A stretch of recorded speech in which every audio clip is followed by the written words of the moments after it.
Hello, love patrons. In this episode of Ironspire, we really knuckle down, and now that the Queen is here, we get to making this mountain house a mountain home. If you've been enjoying these, please say something in the comments about what your favorite artifact has been in all of your Dwarf Fortress runs, or what one that you've seen in other videos. Like, comment, and subscribe. Mwah. Welcome back, everybody, to episode 7 of the Fortress of Ironspire. We're in the world of Ushul Minbaz and the Fortress of Datan Datur Igath Anriz, or Ironspire, the Scraped Skies. Our fortress has grown considerably over these years. We are in the spring of 607, so we've been here since the year 600. I would happily volunteer to milk some fine elf maidens, wouldn't we all? Pray for you to win Ghostbusters and survive to finals. You've got this, Ash. I believe in you. So yeah, we have almost reached population cap here. Let's take a look and see how our regular named dwarves are doing. Hi, Brazen. How you doing? Let's see. You may not necessarily be digging a hole right now, but you are pondering incision. Like you're pondering on what it means to perform surgery, which makes sense because you are a high master surgeon, and so who knows? Maybe one day you might even write a book about it. How you doing, Brazen? Yes, thank you for taking the jacket there. Let's see. Jamie is currently a legendary miner and a competent fisher dwarf. Oh, and she's currently going off to do some fishing. We've got a couple of sites here that we can do fishing, one above ground and one below ground.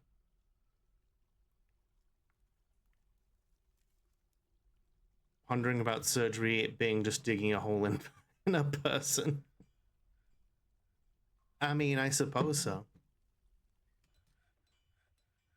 See, what kind of fish are we grabbing down here? I just love the idea that dwarves just go down to the water and just snatch fish out of the water with their bare hands. Yes. And just never stop. Mm-hmm. Unless you tell them to. They just are obsessive about it.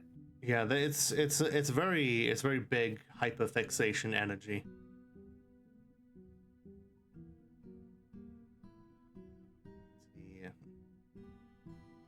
We've got a couple of dwarves fishing in this space, actually. Hello, Brazen Bard. Yeah. You made the cut. You made it. Put me in the game, coach. Let's see. The cut like surgery. Let's see. An elf is visiting, saying, "You have disrespected the trees in this area, but this is what we have come to expect from your stunted kind. Further abuse cannot be tolerated. Let this be a warning to you." Yeah, they said that last year as well. Oh, Jamie is apparently telling a joke whilst she's fishing. Says, "Did you hear the one about the forgotten beast and the forgotten beasts?" Honestly, those are my main interests, though. I mean, yeah, you have done some fantastic forgotten beast art over the years. I love the Forgotten Beast. If we get a Forgotten Beast, I would love to draw it. I'm gonna do the Lizard Demon. We'll see how that goes for me. Hell yeah. We had a great Forgotten Beast the other day, which was a giant blob composed of vomit, and I named it the Quartering. I mean, it probably pees in its mom's basement. Probably. I'm drawing this real stupid. I want you to know this. I love that. I kind of like the idea of it being like a wrestling heel, so like if it's along that line of stupid, then I'm here for it. You know Mr. Iguana in wrestling? It's like a lucha. I do not. Let's see. It's great. Wrestling Mr. Iguana. Mr. Iguana's great. Oh shit, that's pretty fucking cool. He's got like a big like dribbly like liquidy looking iguana on his shoulder. That's fantastic. Is that a Yeah, so puppet? he's got a stuffed iguana. I love that. That's Wait, no, fantastic. I have a better. I was drawing this and I was like, I have an idea, and then I started drawing it and I was like, it looks like Trogdor. What if I Oh, just make it a better yeah. Trogdor? Trogdor burninating the Dun pink dun bug. dun dun dun dun dun dun dun dun dun. Let's see. Tara looks like she's doing pretty well. Felt fondness after interacting with a pet and satisfied at work. Wants to get in a fight and practice a martial art. Interesting. But she does have 1, 2, 3, 4, 5, 6 cats. Ira Lenny pissed in your face today? That sounds about right. That's what happens when you mess with Lenny. Let's see, what is Tara's mood in And when you total? don't mess with Lenny, Lenny just pisses. Go piss, girl. Lenny is pleased. Tara is pleased right now. So yeah, she's in a pretty good mood. Lenny is ecstatic. He's getting good at being a metal crafter and a blacksmith here. We've got a pretty big forge quarter here down, and then another one close to where the magma is. That reminds me.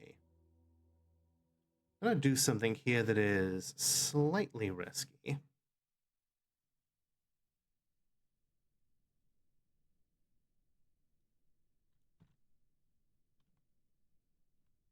But you know, some of the good things in life are certainly worth it. It's kitty treat time.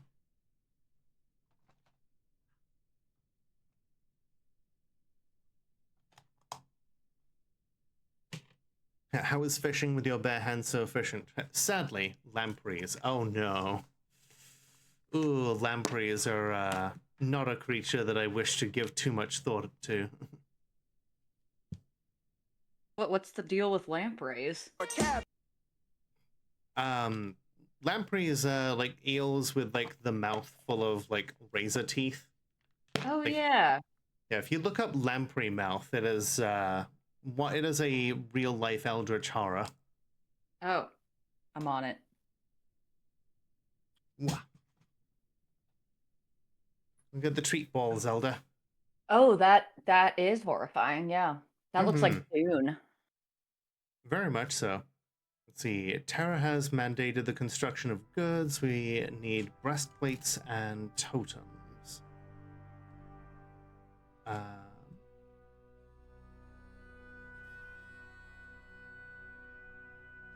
yeah, she's gonna make us make a ton of breastplates, and it's not the worst thing to be obsessed with.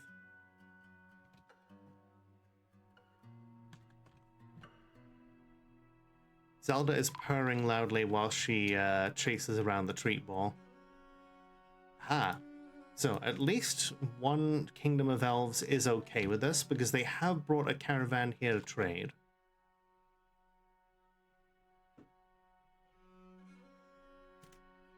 Now, one thing that we've found that's actually really profitable when it comes to trading these days is ammunition. Ooh. Because like we've had so much in the form of practice of like metalsmithing that our dwarves have just gotten our weaponsmiths have gotten really good at making good like high quality ammunition, and that goes for a pretty damn high price. It's like how you get good at like making the dragonbone weapons in Skyrim by making a bajillion iron daggers. Oh yeah. You just That get expertise in making one thing. mm-hmm. You just make a shitload of it and levels you up to make the better things. She's full of bees. I would be too if there was a delicious treat ball. Mm-hmm. Yep. Treat ball is the enrichment. All right, looks like Solar Sniper is coming to trade.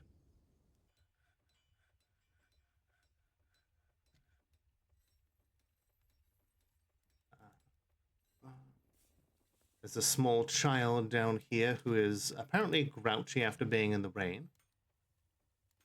Who wouldn't be? Yeah, I've seen some like older Dwarf Fortress videos from Krug Smash where dwarves have definitely reacted quite harshly to being in the rain, and have basically rethought their entire philosophy on life and nature to the point where it's like, I just want to like burn the entire natural world to ash and turn it into a strip mine. I'm like, okay then. I mean, relatable. Hmm. Got rained on once, wants to destroy all of nature. I get it. Okay. Honestly, we don't need any clay. We've got a pretty good source of clay in the fortress. We'll take all these logs just because it's good to have another source of wood. Okay, Sephiroth. We'll take all their instruments because you never know who's going to come to visit who might want to like play an instrument that we cannot naturally put together. We'll take some puzzle boxes for the kids. As many cages as we can get our hands on here. Oh, a giant jaguar. That's pretty cool. And a giant cheetah. If those can be war trainable, then I would like that a lot. A giant impala.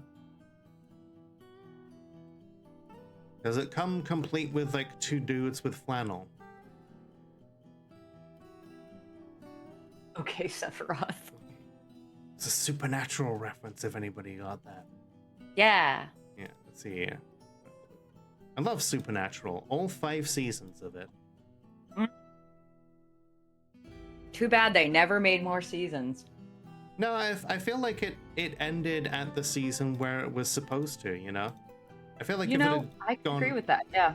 If it had gone on any further, it might have been completely directionless and stupid, and they would have been forced to come up with ever more elaborate things that they would have to go after and end up, you know, fighting God or something stupid. Yeah. It's like, it's the Buffy the problem. How do you defeat the apocalypse multiple times? How do you transcend the excitement of the apocalypse? Mm-hmm. Clothes could be interesting. Okay, cool. Now we give them everything here. Oh, this is apparently not enough. Huh, you know, I've never encountered this situation before where the elves had, you know, more stuff than I was ready to trade for, so quick, bring up more ammunition. For once, we're not shooting it at them. We're giving it directly in a fair exchange.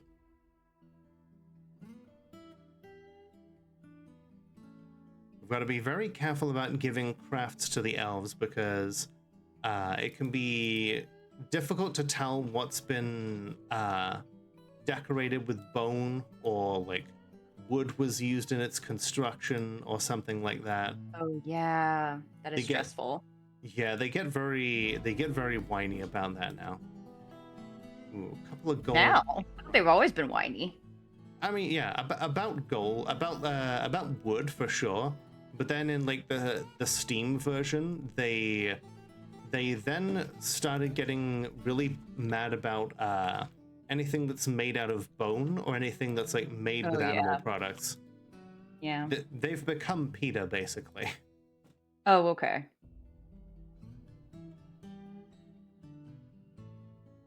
While that's going on, oh, another migrant wave. I guess we'll finally. How do you feel about your population count at the moment? We're about to hit the maximum of 200, and it's a lot to keep track of, but it also means that we get a lot of stuff done.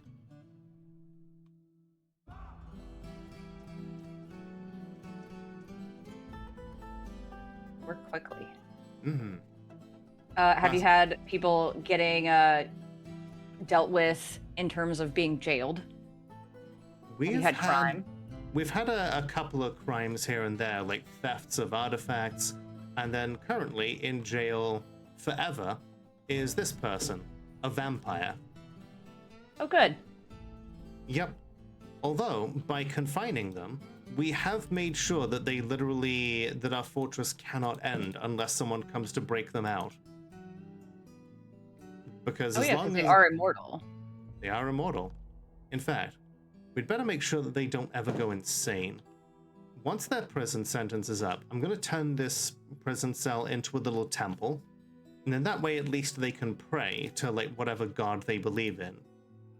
Because they don't have any other activities, like we can't take them out to craft because they might end up drinking someone, and they cannot consume food or alcohol, so they won't ever get positive thoughts from that. But if you make a temple for them, they can commune with their deity just non-stop. So at the very least, they'll have religion going for them.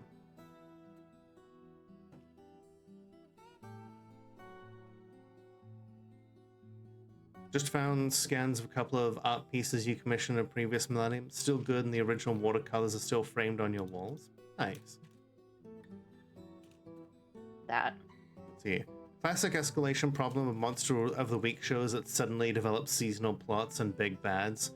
Yeah, is that like some people still want those Monster of the Week episodes, but like when your protagonists are like high powered enough to go toe to toe with the seasonal big bads, it's like what then becomes enough of a danger for them to go up against that like keeps the stakes interesting.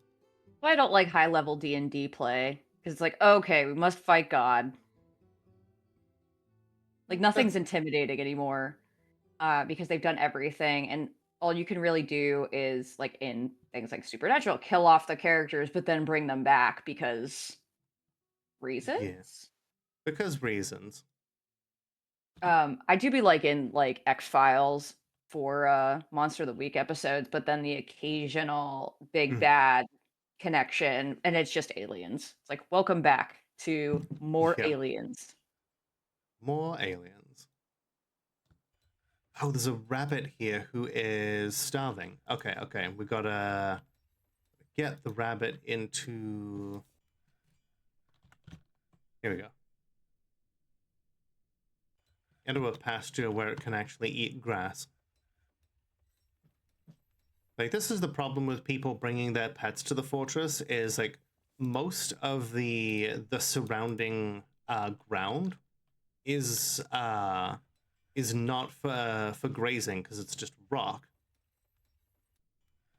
and so they may end up accidentally starving.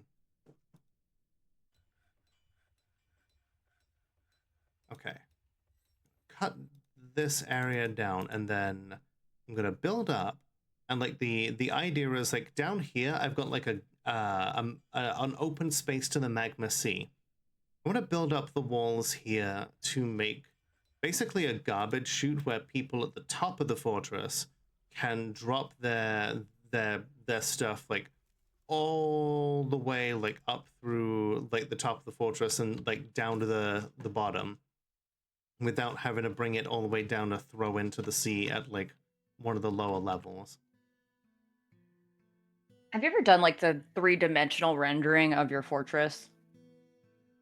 I have not, but I know it's a feature that DF Hack can do now, which is kind of cool. Yeah, I see it sometimes on the subreddits. I don't remember like what it was.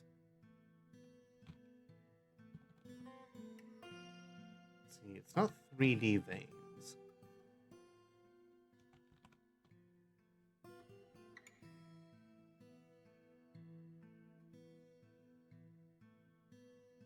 I'll take a look at it later. But yeah. Nothing wrong with Monster of the Week shows, they're just largely antithetical to power growth. Exactly. Like you cannot have your cake and fuck it. It just does. Quit reading my diary. found a cake so big. I don't know if I can this one. Only if it's carrot cake. I don't know what that means. I don't know either. We're not meant to know. You know, They know sometimes Lovecraft is right when he said that there are things that people were not meant to know. True. And then there were things that he was wrong about, like, you know, racism. Yes. Like, the name that he gave his cat. He's the worst. He is indeed the worst. You can't... I love when people call him Howard, too, or just, like, not even dignifying him with the HP. Exactly. Fucking Howard. Being racist again. Initials are HP, and yet you have none remaining. Checkmate, Howard. Boom. Apparently he mellowed out a bit towards the end. Well, good for him. Still dead. What if he'd lived to old age? You know, there's gotta be people that get more progressive as they get older, right? I mean, I feel Where like that's... are they? That's definitely been me. I got told, you know, like a young, like a young conservative has no, like an old conservative has no heart, but an old liberal has no brain. It's just like, that doesn't make any fucking sense. Say what? Like, I think that's just I just think that's like conservatives' excuse for being a piece of shit. How having a black ancestor is the same as being a fish person. We talking about Shadow over Innsmouth? In general, but then there are apparently just a bunch of Other ones that also allude to that kind of stuff. yeah. Shadow over Innsmouth slaps, but then you can't read it without going like, the main character is just going through a very racialized, systematically oppressed area. And I'm like, I just want it to be fish people. I don't want it to be like a racial allegory, but it is. Right. And just like, I traded with one of these like natives, and they practiced all of these strange, you know, practices and chanted in, you know, these unnerving tones and blah blah blah. And it's just like, yeah, this is just racism. Like, girl, I just want to play Bloodborne.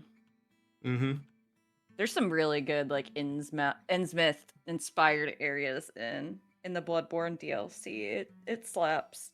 Nice. We have to. Oh yeah, like we can in fact we can have the existential horror whilst also acknowledging that, you know, racism was what drove him. Yeah. But then we can deconstruct that, and we can create, you know, our own eldritch horror that is based on things that we fear. I think that Junji Ito is great for that, in doing HP Lovecraft level shenanigans, existential horror, cosmic horror, without, like, inspired by that and able to improve upon it without being so blatantly racist. Right. But at the same time, Junji Ito, you could say, like, may not encounter that much messaging, like is playing it safer because it's just Japanese culture that usually gets addressed. Right. And like, if there's one thing that like, yeah, I feel like Junji Ito has like a lot of like, there was like the classic fear of the unknown though. Yeah. There's also like fear for the safety of one's children, because which is like really shown in like the ice cream bus. I love your love for the ice cream bus. It's like literally the only one that I have like cared to look at. It's the only one that I really like remember with any clarity. I'm like, yeah, this is This is a fucked up creation, and like, I'm here for it. Oh yeah, like What was yeah, that alert that you got? Did something bad happen? a couple of gremlins showed up, but they fled as we went out into the caverns. They stealing the children? Hopefully not. Yeah, gremlins typically just pull levers and Oh yeah. free people from cages. Gremlins is my favorite Christmas movie. Mm. See, we've got an elkman pale slayer who has come to visit, and an Everyone elkman. goes to eat out. It's all Amigara fault. That's good. Amigara fault just kills me. It's so good. Like this hole was made for me. Mm-hmm. And they do like that joke. I think in Gravity Falls, I believe. I think so. Yeah, I remember that one now. Yeah. The hole was made for me. Wow. I think that was my first Junji Ito. Wow, piece. this is worthless. It's less than worthless.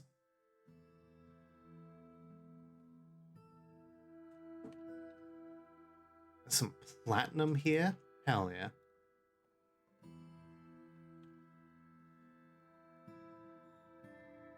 Okay, so I don't want to unfairly profile the intelligent undead, but like, let's be so for real, people. The intelligent undead are like very often here to like steal our treasures and do a coup.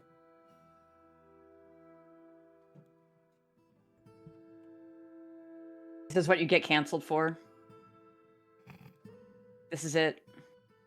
And yeah, like Terra does have a point though. It's like a lot of our like yeah, Gary Gygax was doing a whole lot of like racism when he did like D&D. Oh, in terms of the races have shared characteristics. Shared characteristics and, you know, propensity towards like one set of moral beliefs or another. Whereas that could be like culturally ingrained rather than, again, like biological determinism, that kind of thing.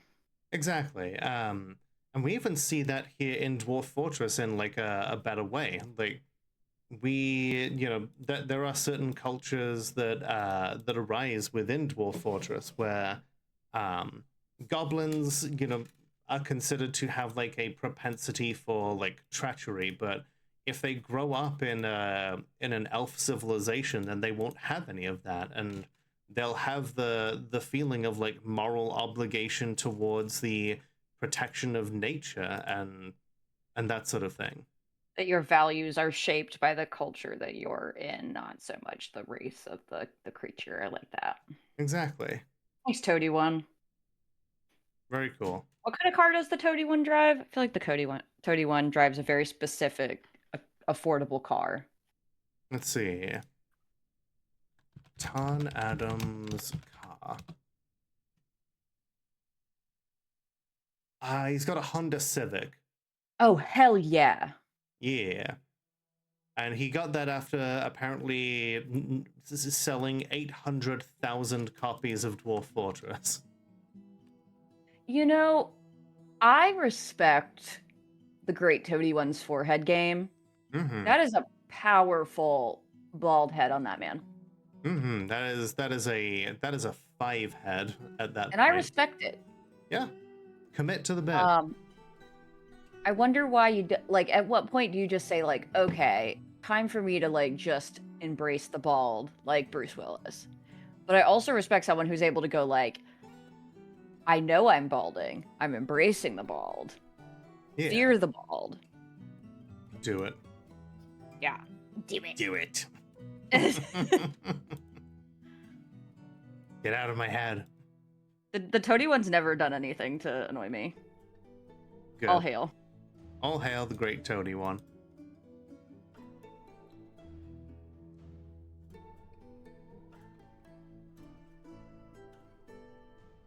Some things will be seemingly genetic, like how all goblins have a low sense of humor and extreme preference for explosions and slapstick. See, I like intelligent orcs or Yeah. like going against stereotypes that you can build your character however you want. Right. I think it's kind of boring to say like, well, all orcs have low intelligence. It's like, well, okay, your orc can be higher intelligence, but you can like write the story in that way, and you have to sacrifice other traits. Some people are like min-maxers in D&D where they want to have like the strongest character possible, and I'm like, how can I be Yeah. completely unsuccessful? Like, The I'm like, biggest let me fucking just failure. like shoot myself in the foot from day one. Mm-hmm. And yeah, like it is very. I feel like it is very like stupid to like say that, because like it like it literally it does promote racism when you have races that are literally out there being more or less intelligent than the others. Yeah. And then the answer to most of those quests is like, oh, these people are out here doing crime, you should go and get rid of them. And I could understand if it was like lower intelligence, quote unquote, if you decided to build your orc that way, because again, they are more focused on like certain pursuits. Let's say that they are fighting more often than they are doing science or something.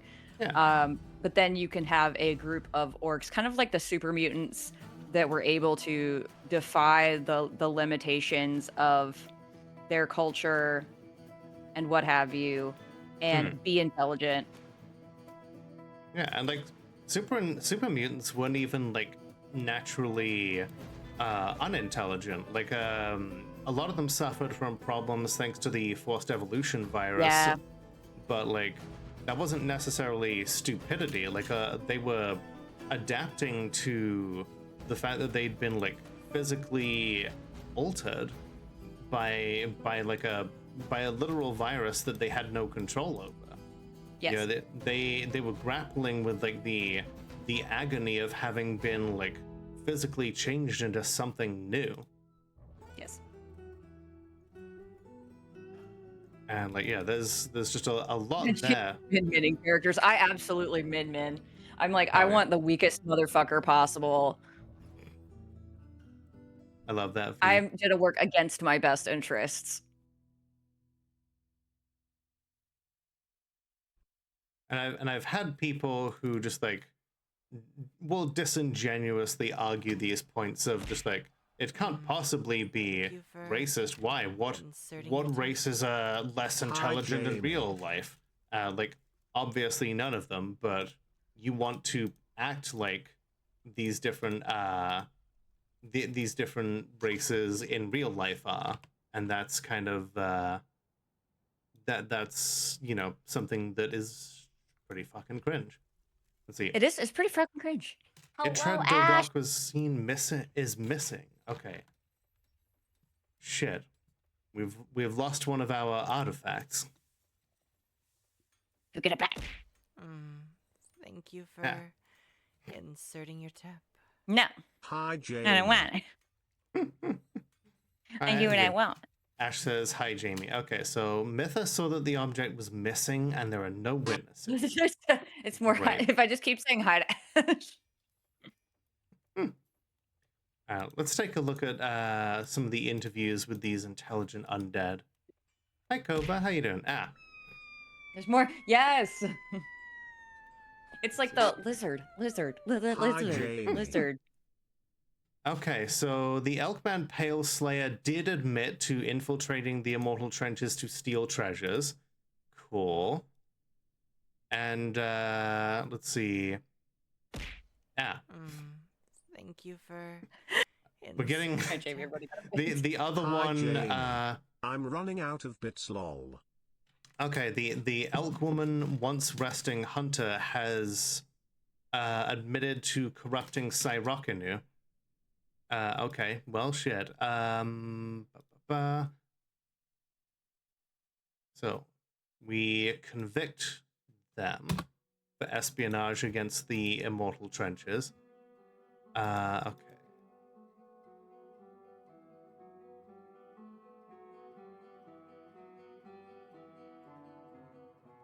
Well, I guess we interrogate Mytha since Maybe she will admit to stealing this. I knew I shouldn't trust those undead. When you live this long, you just start running out of things to do that aren't just, you know, conspiracies. This is why you don't trust necromancers in this game. They just kind of they just eventually decide, like, fuck this, I'm gonna take over the world. Right, damn it. Yeah, because they just get bored. Yeah. Oh, hi, Cyrakanu.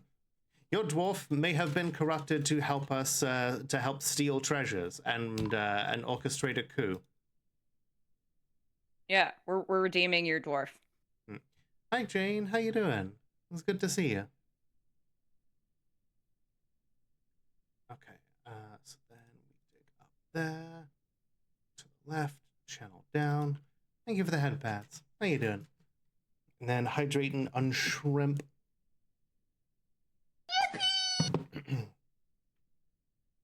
Oh, that was a good couple of pops there. Just got back from a long trip. Nice. Oh, snatchers. No, protect the children. Okay, so we have Smunstu Groove Curses and Astruck Fiend Craters. They will probably get caught in the cage traps. There we go. Now it seems as though the Snatcher has become the Snatchee. Oh shit. Whoa, that's a And freaky deaky noise.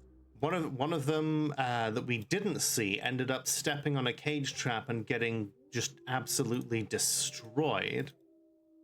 But that sound usually means creature has been spotted through ambush.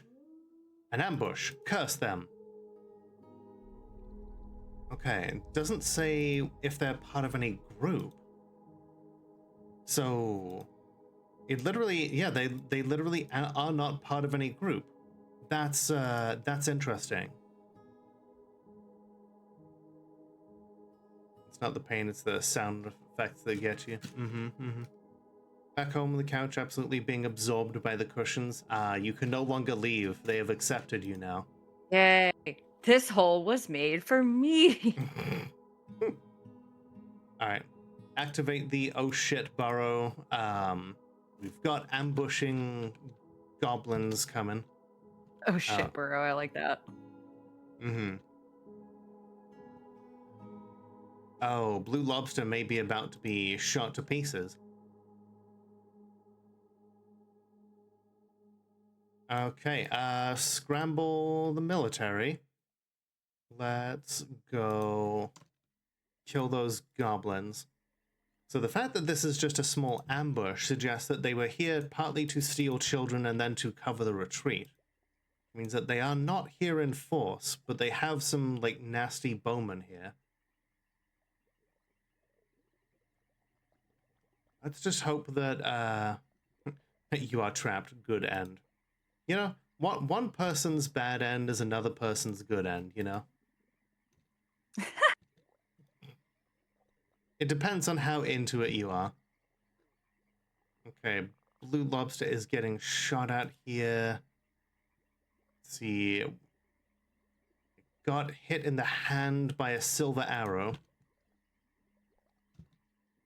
Okay, they are running like crazy. That's Burango. I really hope that they don't make their way this way. Okay.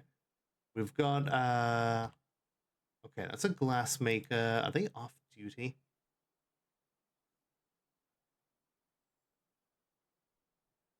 Apparently a militia dwarf. Which military squad are they part of? Okay, so they're part of a different military squad. Are you actually wearing any of your armor other than... Okay, currently wearing a steel breastplate. They have a battle axe. They have a shield. You know what? Let's just get the other military squad up here as well. Stop hauling that armor and put it on. Wield your weapon. You know, come and save some people from goblins.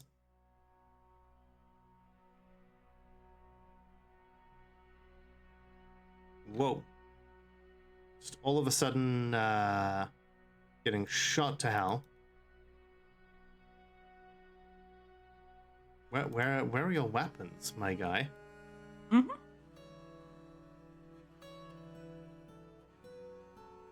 Oh, that's his blood. I don't like that at all. Neighbor complained that his dog got into his ADHD meds. He didn't find it funny when I asked how his meth lab went. Oh, God. My dog has been building model train sets. He won't stop. No, that's Tylenol. Getting Oh, into the shit. Tylenol. Oh, okay. So they broke the trade depot, but that's fine. This poor guy can no longer stand, has lost the ability to grasp somewhat, but we've got a jabberer here who's going to help out. The big ostrich-sized murder bird. Ooh, okay, that's a lot of arrows that he's taking. Lola, where did I park? Where did I park? Thank you for Where did you park, Ash? That is an excellent question. Lola, where did I park? How do I know? Okay, you know what? Next time, Ash, take a picture of your car again and then like send it to me. That way the next time you ask where you parked, I can say you literally DM'd me with a picture of where you parked on your phone. Thank you for Such a good idea. inserting your tip. I know it is. That's such a good idea. Okay. There's an invader who is still left. Okay. Kill that motherfucker in particular. The others have gotten into the cage traps. Okay, they left. All right, let's get Zolban over to the hospital. He is seriously injured. Stomach is fractured. His skull is fractured. His guts are fractured. He's got so many fractures. We have parked in the Donald Duck section. What? Oh, hi, Barango. How you doing? You got shot at a little bit, but I think you're okay. At Disney, they have like different character parking spaces. Oh, right, yeah. We parked at Mufasa. How does one fracture your stomach? Honestly, I don't want to know. I popped it. Ugh. Okay, Zolban is just kind of sat here, winded and seriously injured. Is anyone coming out to recover the wounded? Let's see. No one is out here trying to recover the wounded. Great. Is our hospital even running? I think so. Okay, our hospital is running. We even have a working well. Oh yeah, don't even laugh. Don't dignify with me with a laugh. I didn't laugh at that. Okay. Is Lenny alive? Let's see. Lenny is currently alive and is hanging out in our enormous tavern. We expanded the size of it so that people could... Oh, right. Everyone's in the oh shit burrow. Okay, that's why no one's going to recover the wounded. Okay. Everyone, someone go out to recover the wounded, please. Okay, cool. Ari is going out to recover the wounded.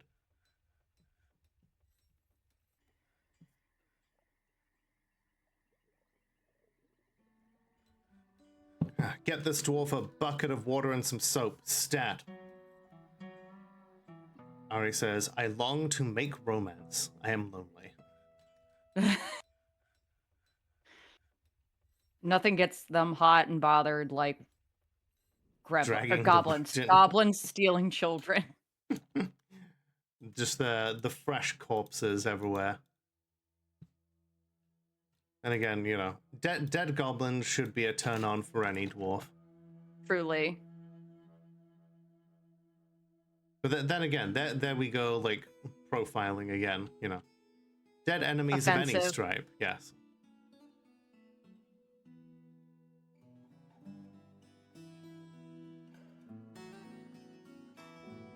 Oh god, suddenly...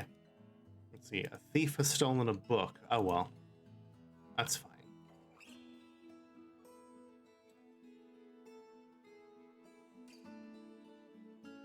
Oh shit, bro. Oh man, that's a lot of lag all of a sudden. You know, we were doing fine up until oh, why is this dwarf on fire?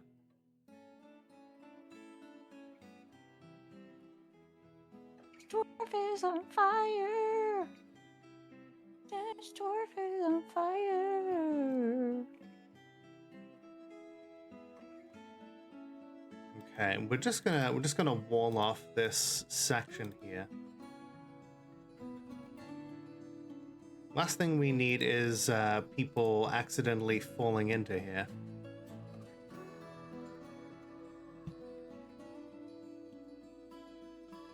So that explains why there's all this lag all of a sudden, all of the smoke and everything. Oh. Oh boy.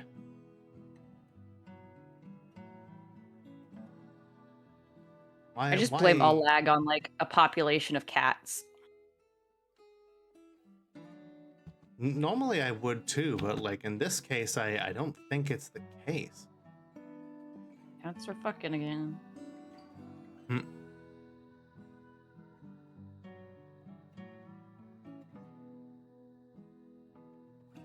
Okay, you know what? Get out of there.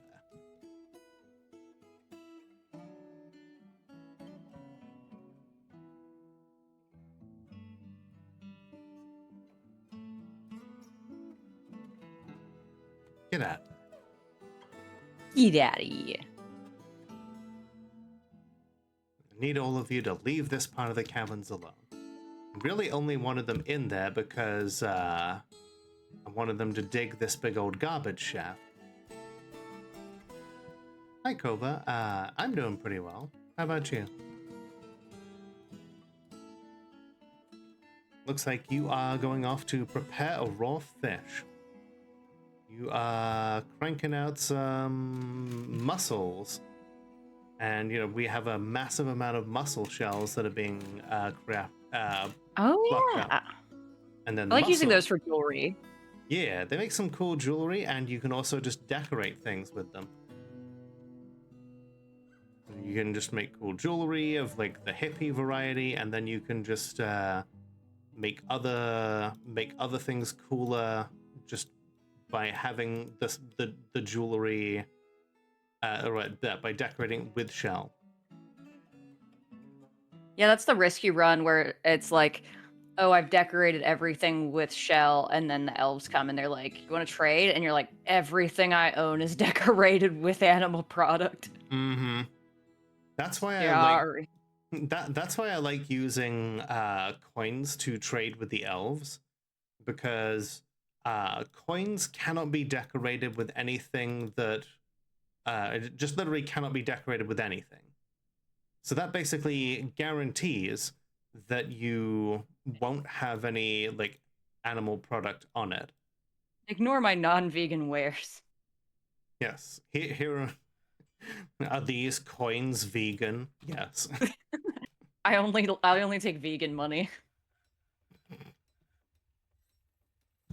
my god, another thing is missing from its proper place.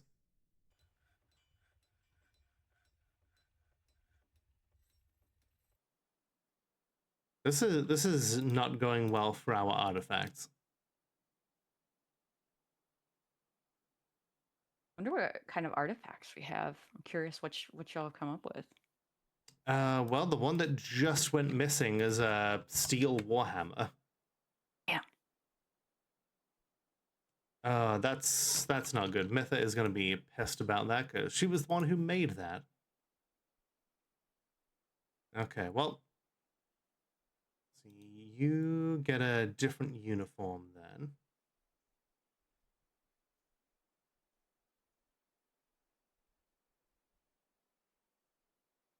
All right, go pick up new uniforms then. We are gonna have to make an effort to get some of that shit back.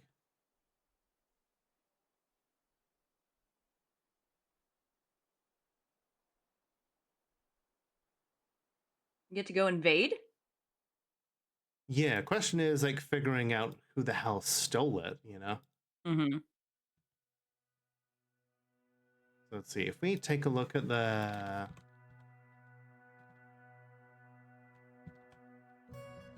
Yeah, On it's a not... strict vegan diet only herbivores. We feast only on the finest vegans. So, okay, gloss crushed. If we look at artifacts in the world, gloss crushed. It's not even listed here. That sucks. Hmm.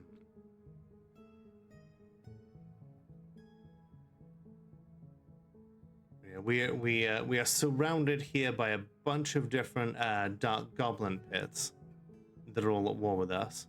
In the dark fortress of Diamond Scorpion, where Flinch Lizard is supposed to be. Apparently, the goblins have taken over this fortress as well. And then here is the elven fortress of Spider Sweats. Used to be a Ooh. goblin fortress, but then somehow elves took it over. Don't know how. Kind of Interesting. impressed that they did. So they then went and imposed their values on the goblins living there. Ooh, Starfire is currently doing some hunting. Hopefully that will improve their ambusher skill.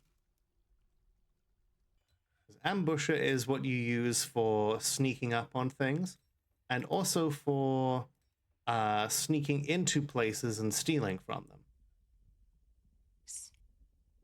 Yeah, that's kind of what I like to have. Okay, they're a competent ambusher, but they are rusty. What are the rest of their combat skills like? Let's see. Talented Axe Dwarf and Marks Dwarf. Talented Discipline. Yeah, we'll keep them trading. We'll keep them training up for a good bit more before we want to send them out. The Iron Guard, they will always stay in the fortress. I don't want them going anywhere else. They'll always be going to be the ones that like our last line of defense. Huh, a Dwarven Scholar Necromancer is here.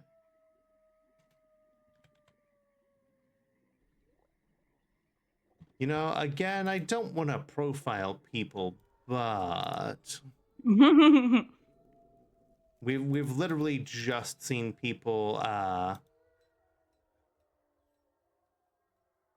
we've literally just seen like some undead like confess to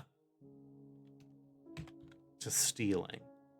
Oh, Lola doesn't profile, but she has played Papers, Please. Exactly. Hi, buttface man dude guy. How you doing? I blame Best Leo. name ever. It is a really good name. I love elves in every game but this, because Dwarf Fortress teaches you to hate elves. Yeah, like unless they grow up like outside of the forest culture, they are incredibly preachy and weird. Like, how dare you cut down trees? But also, they're fine with cannibalism. Yeah, wood elves in Skyrim. Actually, wood elves are my favorite in the Elder Scrolls universe.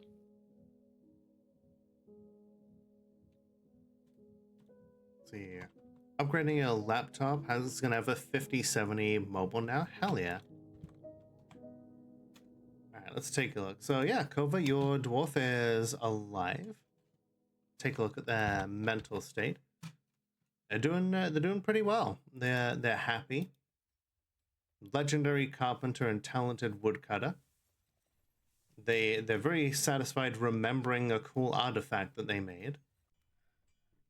Let's see, they created ozone wrap. This hatch here, and this is why there's no defenses around this hatch, is because it's an artifact hatch, which means that it is completely indestructible. Do love me an indestructible hatch. That's my It means- nickname in college. Hey, no matter how much you pounded on that hatch, it wasn't budging. The boss who are divinely ordained to eat everything. Like, yes. Mm-hmm. I did not know that was a thing. I don't think it's said enough that Lola has a really nice voice. I agree. Oh, well, thank you, butt face man, dude guy. I really appreciate that. Thank you, though. That means a lot to me. I spent a long time working on this voice here, and still get the occasional people who jealous of my correct opinions who are just like, "Grr, male voice." I'm like, it's not a male voice, it's mine. You can't have it.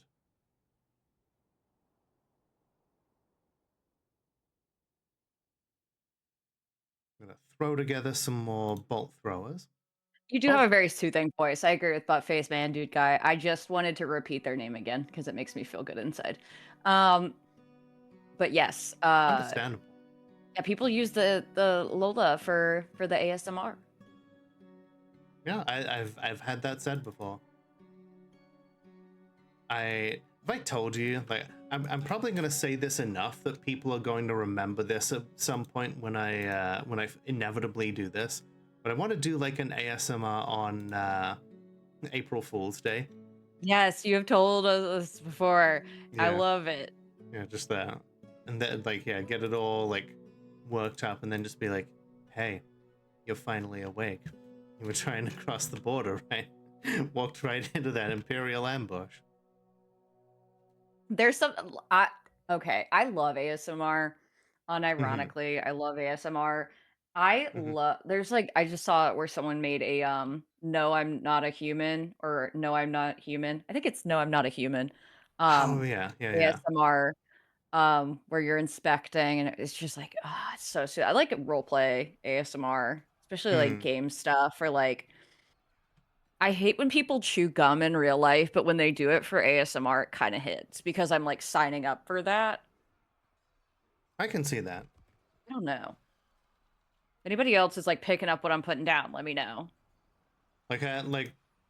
There's a bunch of stuff that I would never think to potentially enjoy unless it was specifically part of ASMR. Because yeah, like you said, you're surrendering yourself to the idea that that is something that can happen and that like you can enjoy it in Yes, in it's in like eating. that strict It's like, I context. like eating sounds when I can change the volume of it or turn it off. Like when I have Yeah, that control over it, rather than like being subjected to it in life. yeah. Control is ultimately the watchword there. Yeah, you can turn off the video anytime you like. You can turn the volume up or down. Yeah, that's the important part. All right, so who's training here? The looks like okay. So the rough turquoises are currently training. We're gonna ASMR, I'm teaching you how to play a left-handed flugelhorn while there's construction outside and the neighbors upstairs are having an argument. Honestly, I'm there. I've one of my friends has done a lot of has shown me a lot of ASMR of the Primarchs from 40K, but like femme versions of them, like being very like supportive of you. I love those. Again, things Mhm. that you're not supposed to admit to people, and I'm like, no, they're good. Like comforts you. It's like I like ASMR of women, pampering me. Thank you. Yeah, Love that. nothing wrong with that. Ooh, this I've gone about this in a stupid way. Teaching you how to beatbox while trying to monologue. Honestly, Excellent. yes. I'm living.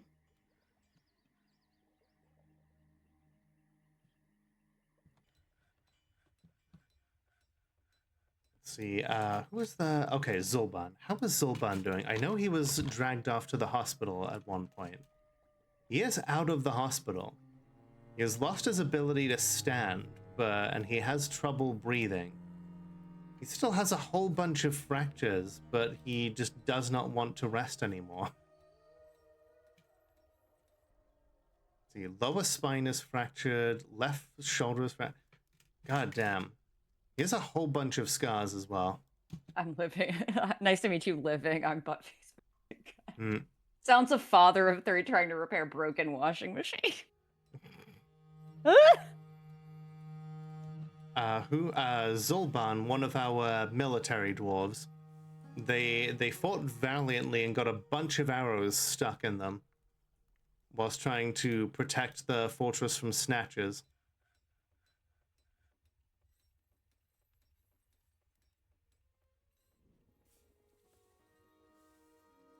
Alright, we need more coke from all this lignite and bituminous coal. Have a good night, Tibbs. Yeah, take care of yourself and have a great weekend.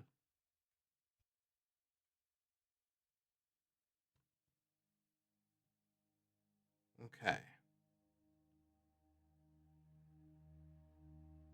Digging out these sections here to allow for some outcroppings, maybe some more siege weapons on the top. As long as anyone didn't hit them in the knee, they can still be an adventurer. Used to be an adventurer like you. Hmm. I took an arrow to the knee. I love that people try to people retroactively try to make up that was like A marriage thing. Yeah. But it literally is not. There is But- no history. Let people have things. Right? Like, it sounds like it could be something, but it's not really a thing. Yeah. Hey, Lola. It's like people think of the old ball and chain, but instead of a weighted manacle, it's a crippling injury. There's just some things I wish were true. Hmm. Like, it'd be cooler if it was true. Yeah, I would agree with that. Also, hi Sid, how you doing? 1 hour sleep. Incredible. Hi, Sid. 0.1 hours of sleep. That is that's not a lot of sleep. I hope that you're able to get more sleep.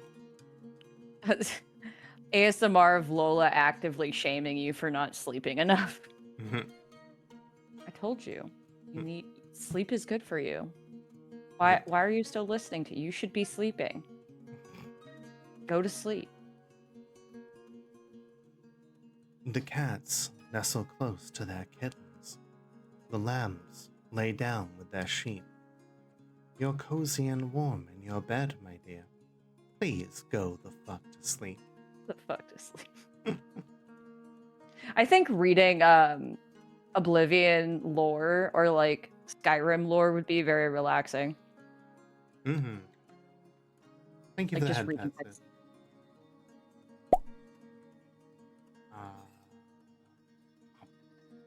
Just imagine like ASMR of like Oblivion NPCs just like going about their Nope. regular routines.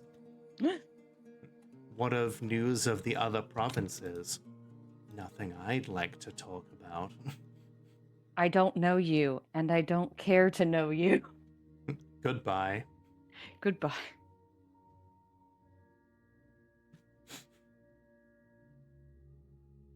When I can't sleep, I open the Wikipedia page for anthropogenic wars and disasters by death toll. That does sound like something you would do, Ash.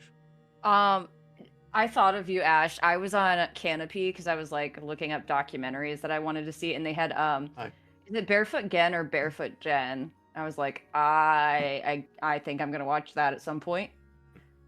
I'd like to. Oh, sorry. Oh, go ahead. I got nothing. I like to listen to like multi-hour video essays about obscure video games by people with soft voices. Also, yes, they did. Ash based. It is based. I watched another anime thing on there, but I don't remember what it was.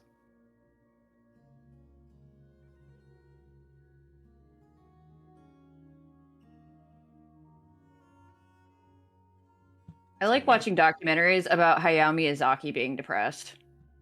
Oh shit, a blind cave ogre.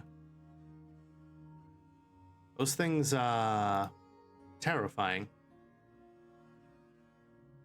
Get Canopy with my library card. Hell yeah. Look Like at that canopy. thing. It is Ooh. huge. Like they It's finally like redid the. God of the Depths. It is kind of given that vibe, isn't it? Where? How you doing, Barango? Let's take a look at your dwarf, shall we? Your dwarf is currently fishing. Apparently dropped a sock as well. Okay, it looks like we have a a break coming up here. Just gonna let's see. So sorry, Sid. That is rough. I hope that you're taking time to grieve and take care of yourself. Do good things for yourself. Yeah, like it's never easy to it's yeah, it's never easy dealing with deaths, whether it's someone you know or someone close to you. Yeah, we're here if you need a distraction, but at the same time, make sure you take some time to process it. And Yeah. grief is so unwieldy too, because I think people like prescribe to you like things they think you should be doing, where they're just like, oh, you should be doing this, or you should be doing that, or you should isolate, or you should be with people. And it's like, Mhm.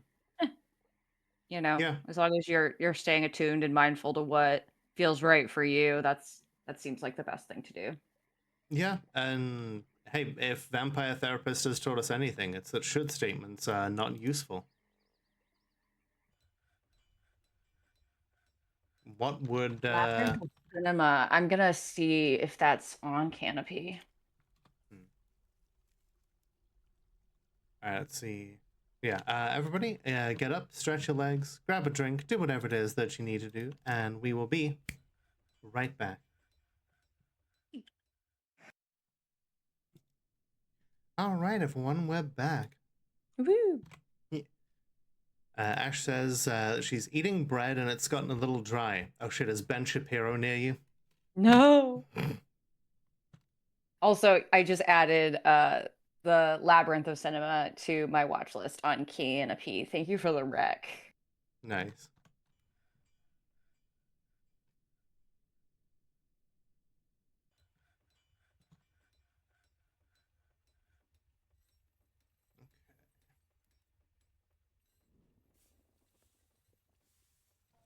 There's no wrong way to grieve except if you. Oh my god. That's true. That is the wrong way to grieve. Oh my god. Have you tried grunching JD Vance's head?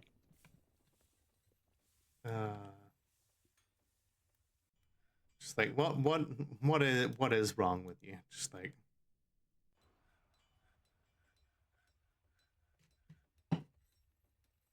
Think of like what video game romance JD Vance would be, but I can't find one that's that cringe in my mind. I don't know. I mean, maybe he's like one of the incels from Life is Strange. Oh, fuck you, Lola. I was just thinking of Warren. God damn it. Okay. Get out of my brain. I feel like estrogen would fix Warren. Warren likes Cannibal Holocaust. Mm-hmm. Like estrogen would either fix Warren or it would make the system more pissed, and I feel like either way is an acceptable outcome. God, I love Life is Strange. I was like walking through Pittsburgh today just going like, man, like it's been great just like listening to music instead, because like I think sometimes we get too into like optimization of doing stuff like, oh, I'm gonna do my laundry and listen to a podcast that tells me how to do like self-improvement and shit. And it's like, no, I Yeah. just want to listen to music. And then I was like vibing to some Life is Strange music. Yeah, Good. whenever I'm like walking places, I make it a point to like listen to music, because sometimes we need to just disconnect and like just listen to like whatever, whether it's like I listen to a lot of audiobooks and I'm like, I need to stop. Yeah, and like audiobooks can be a great way to like listen to a book and like take it in without having to like sit down and read, but like we weren't meant to always be active. Yeah, like sometimes it's just information overload. Mm-hmm. Okay. So that goblin is fucking dead. I've been watching What is Hallmark that? movies, and the one about a naughty and nice inspector is really cute. Love that. I just recently watched a Hallmark movie that was like a parody of A Christmas Carol. It was like the boss of a company, and the three ghosts visit her while she's on a plane. It was like it was a whole ass experience. Like sometimes Ass you just gotta experience. watch the ass experience. Yeah, sometimes you gotta watch the Hallmark movie. Right, because like the Hallmark movies, like they aren't there to be like bold and controversial and new. Like you watch the Hallmark movie for the same reason that you like go to McDonald's. Like I you know what I'm you getting. you know what you're getting. It's Know what I like signed up for. you know that a city girl is gonna go to some like small town village like during Christmas, and she's gonna give up her dreams of being a strong, independent businesswoman, and settle down with Christmas tree farm. some settle down with some like generically handsome Christmas loving man, and like pump out 2.3 children. Yeah. It's like it's formulaic, but like we consume formulaic things all the time. Yes.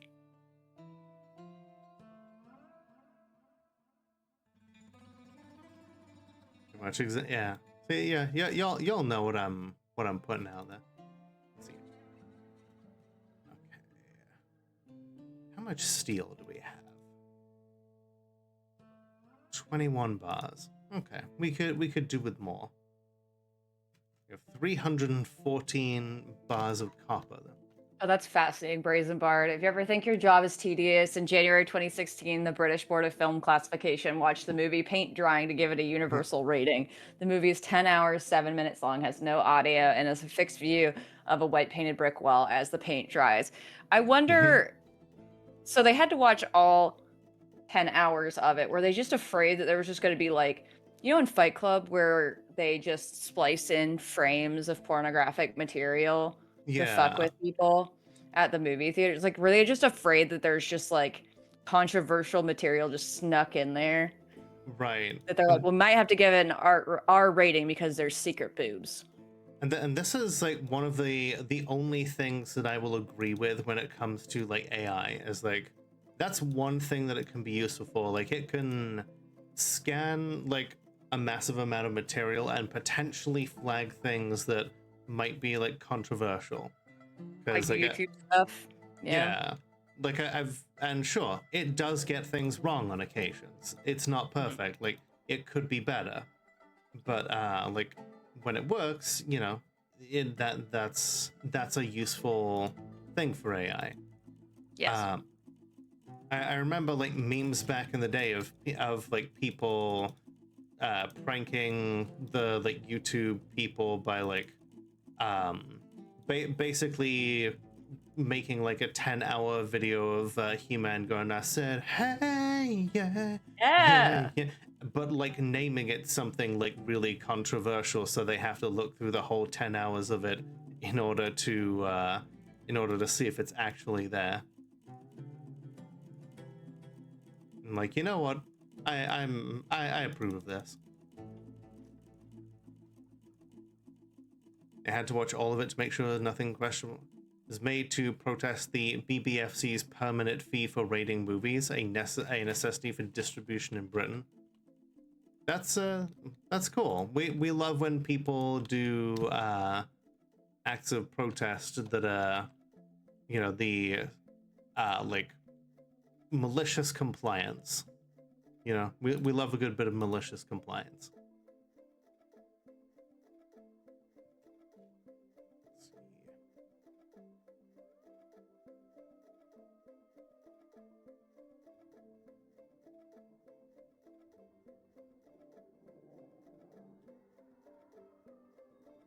kind of doesn't have a formal rating system.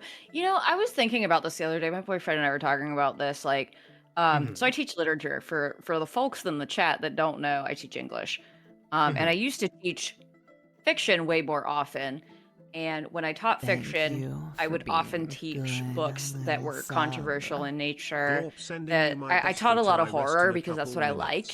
minutes. Um, not exclusively that, but fucked up things happen in the things that I pick out. Yeah. Now, I also try not to be an asshole to my students in that I teach college students. So, like, I tell them, hey, Mhm. I don't know what could trigger you. I don't know what you would find traumatizing or would conjure up difficult things for you. Yeah. If you are concerned about anything, you're like, I really can't deal with X kind of material right now unexpectedly. Mhm. Read the synopsis, Google it, do your research. Like, I think at the expense of getting it spoiled for you, it'll prepare you for whatever you're going to run into while we're reading this. Sometimes And you like, gotta. and if you need to like strategically skim, like, please do so. I'm not going to test you on the plot. Right. Right. And they appreciated that. Right. Mhm. And I never really had a problem with it. And I taught really fucked up stuff that had assault in it, all kinds of violence, all kinds of topics. And I had a diverse array of students, and I never had a student complain saying, like, I can't believe we had to read this. Because again, I wasn't testing on plot. Students could like check in, check out as they wanted to. If they weren't particularly interested, again, as long as they were participating in the class, we're Gucci. So that all to say, I wonder why Mm. get fired for teaching Homestuck. Okay, to put this in perspective, I taught Beloved Mhm. simply because it was being banned across the United States in public schools. So I Right. taught Beloved without knowing what was in it. And I Mhm. taught the movie and the book. Hmm. And my God, that's a wild book. We had that in high school. Yeah, no. Yeah. I Also, went I was raw dog in that real that quick, book. Lily Cowbell, thank you very much for the resub for 5 months now. That's really cool. That's like 1 month 5 times. Really? Oh! I was like, I don't recognize that name, but now I realize who it is. Lily. Yeah, like okay, cool. Like, congrats on the name change. That's really cool. Hope you're doing well, hon. GG's, Lily. Yeah.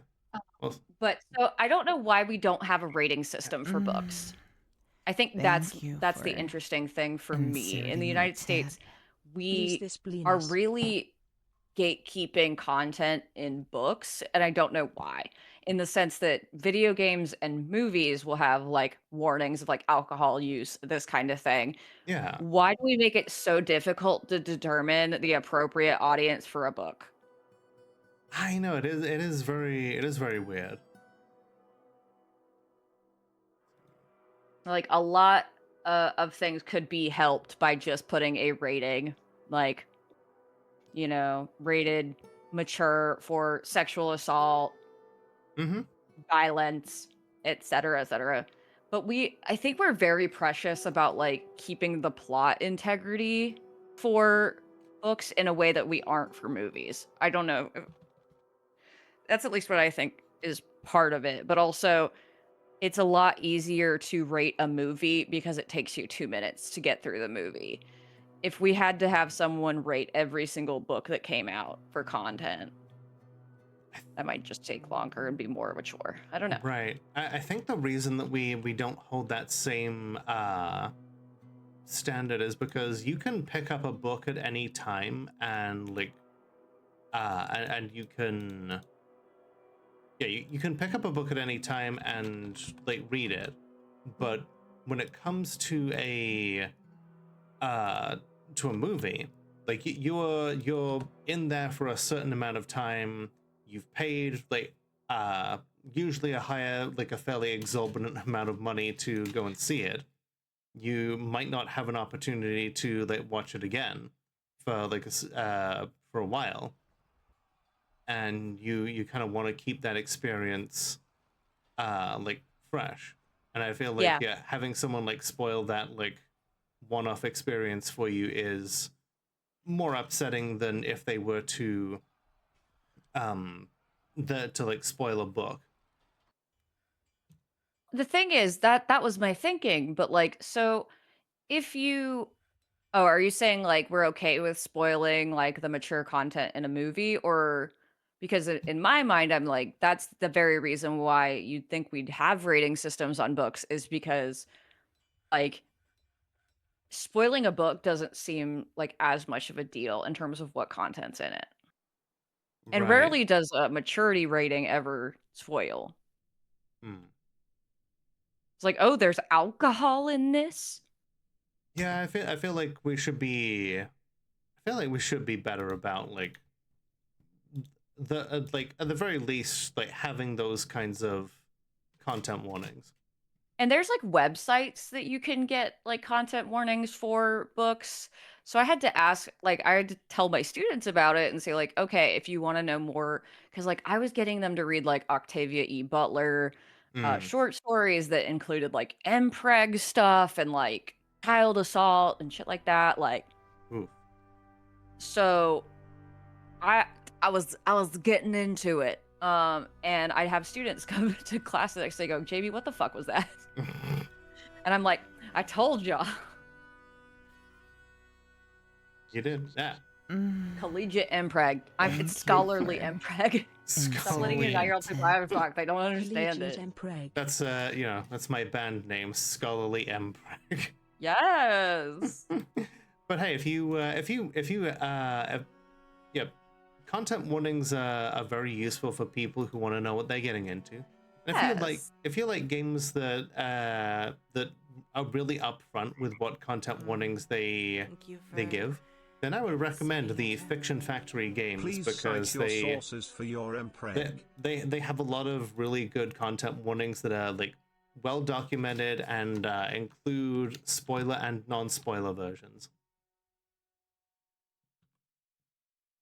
Reminds you of fatherly parts have created instantaneous normalcy for some reason. I don't know what that means. Cite your sources, bachelor. We are all gay because of content warnings. Yeah. True. On Pride Month, you're entitled to do so. Make people gay through content warnings. Hell yeah. Yeah. This we've got a cyclops in a cage here that I'm about to release with a bunch of like animals to train it up because I've infected it with lycanthropy. It's a great way to make sure that your creature that you want to like fight in a combat pit or whatever is able to regenerate, because being a werehorse or some sort of were creature just kind of lets you regenerate. You know, because you turn back, you regrow your limbs, and then you're fine again. Man, that's OP.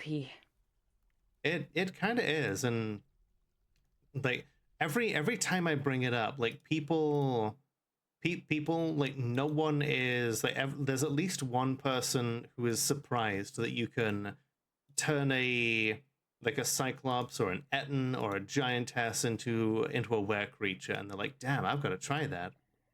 It's like, how did you find that out? Experimentation. Internet. I actually just kind of found that out on my own. That's like my my go-to like Fairly Odd Parents response, because like anytime they ask Timmy something, he's just like internet.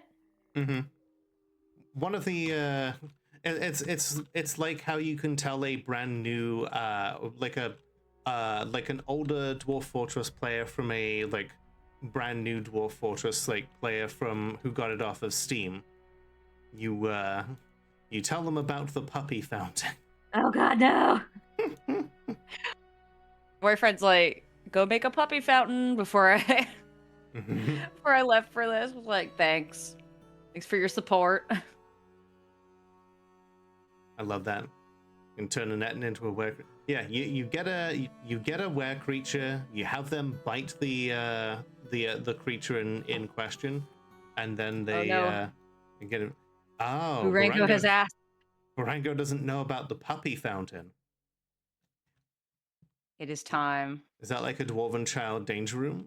Kind of. The intent is to make inoculate them against trauma.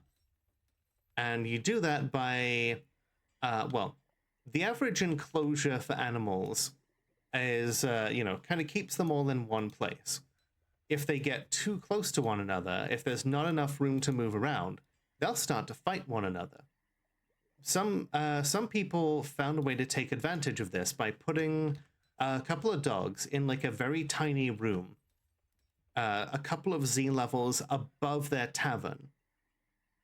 Well, not a couple, like several Z levels above their tavern. And then the fighting would start. And once the dogs started like giving birth, the puppies would fight, and like dodging would take place, and some of them would dodge down into the gap in the middle of the lair. This would then cause them to like fall. They would then splatter around the tavern while people were there kind of watching. They'd be like, how horrifying. But eventually, they would get used to puppies falling and exploding. So in that way, they basically found a way to inoculate their people against trauma without having to expose them to actual combat. And that's the puppy fountain. Yeah. You're keeping your dwarf safer, but also traumatized. So they're Exactly. unfazed by things. Yep. It's like the people who went around like breaking the legs of all of their military so that they could shoot ballista arrows over their heads during combat. Because I like the of course. Like that is the only logical answer. yeah, because like creatures with broken legs are always crawling, and if something is crawling, then ballista arrows just go directly over their head, meaning that you can send them into combat with ballista arrows firing directly over them because there's no way that they can be hit by them.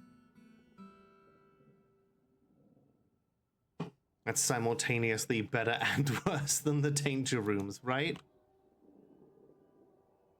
Danger room. Danger rooms are basically you create a room where like spike pits are like constantly operating, and which causes the people in them to basically be forced to dodge or die. Oh, so it's like Darwinism. Yep, levels up fast. their dodging. Yeah, very fast. Looks like we have a Fey mood. And it has been caused by a metal crafter here, Zuthan Oltan Abel.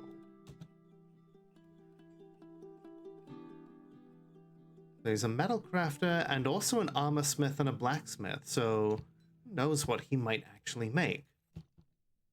Kicked everyone out of here. You know what? We'll just let him cook. Let him cook. Ooh, we've got some rock crystals. Some chrysoprases. Fill a room with traps, enraged dogs, and children. Food is dropped through a hole in the ceiling. Wow. Okay, so he wants logs, tanned hides, stone boulders, bones, rock blocks, metal bars, cut gems.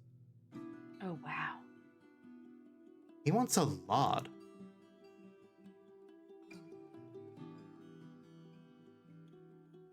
Okay, bones, rock blocks, metal bars, cut gems, rough gems. Are we just out of logs? Because we've got pretty much everything else. True, children are pretty fucking dangerous. Alright, I'm gonna cut down some of the, cut down this mushroom tree here. Hopefully that will give him the resources that he needs. It has to fight constantly to survive, levels up dodging, striking, blocking, improves determination, becomes immune to trauma by adulthood. This is just the plot to The Dark Knight, you know. Yeah. You're just like doing like League of Shadows type stuff.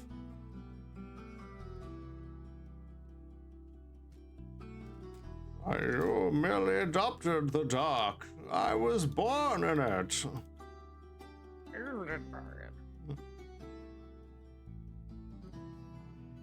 It's like Sparta, but worse and actually functional. Yeah, people like to talk about how, like, oh yeah, the Spartans had great warriors, and they were, if they found a baby that had a birth defect, then they would just throw it into the sea. I'm like, yeah, and they weren't actually all that good, you know. They had a very small nation and a small but like fairly elite military that was overwhelmed by much greater numbers. And one of their most famous battles that people like to remember, you know, they lost. They were all wiped out in the end. People seem to forget that part. It's fine.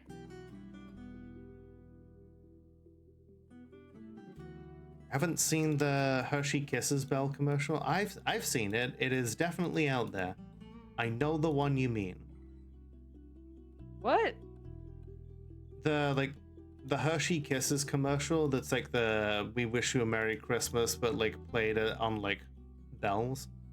Oh yes. They ring the Hershey Kisses like bells. I thought there was like a new one. I don't think so. I think it is just like the same classic one, which, you know, I think it is a classic. It is good. I like that one. Sparta had some incredibly elite soldiers for the time, but the population pool for the recruitment was on the small side. And even worse is, like, if you put them up against something like a Roman, like, legionary, like, cohort, the Romans were, you know, better equipped to actually face the Spartans, because the big thing that people don't realize about the phalanx formation is the fact that they have like interlocking shields that you know, overlap and create this supposedly impenetrable like wall of defense is fine. It's fine, but the problem with it is that if you are locked in, if you are like locked shields with the person to your left and to your right, it's very difficult to swap that person out once they're fucking exhausted. And like, there are a few things that exhaust people, you know, faster than like fighting.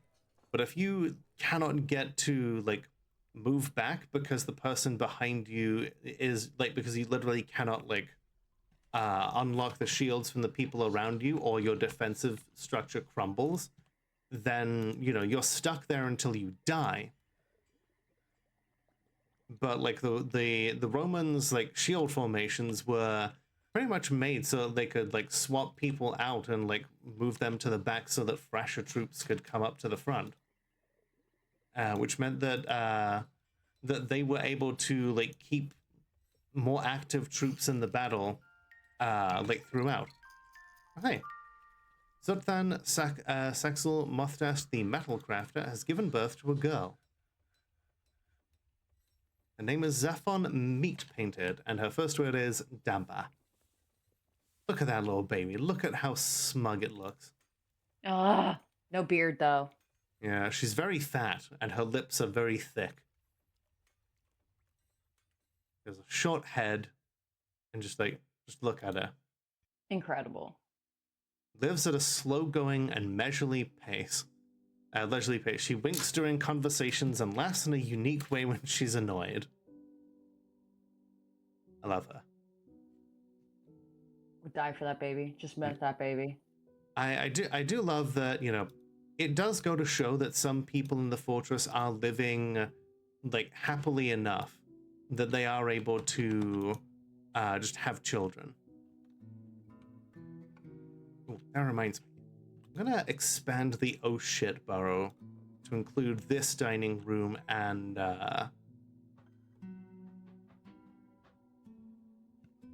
Herbal space program. I have a new rocket design. What should I? Rocket, make rocket face.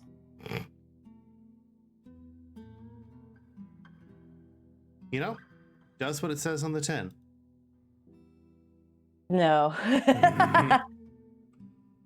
Steve. Name it Steve. Yes, name it Steve.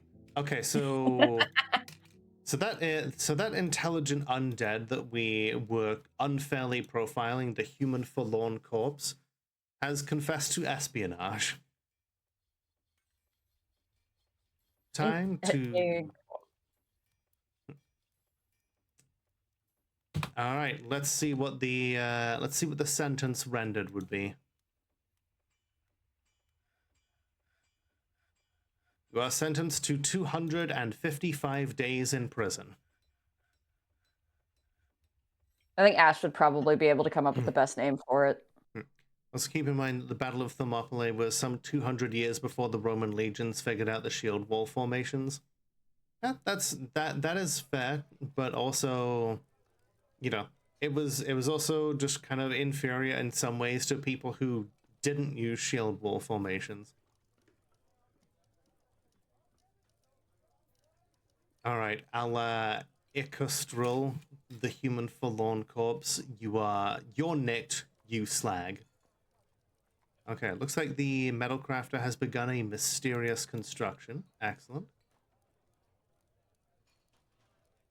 Oh, and there's an elf dancer who is visiting, who is apparently not who they say they are, because their name is in, like, quotation marks.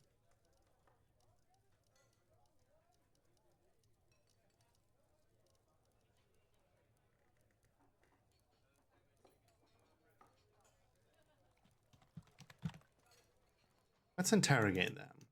Do we know anything about them? Intelligence, actors.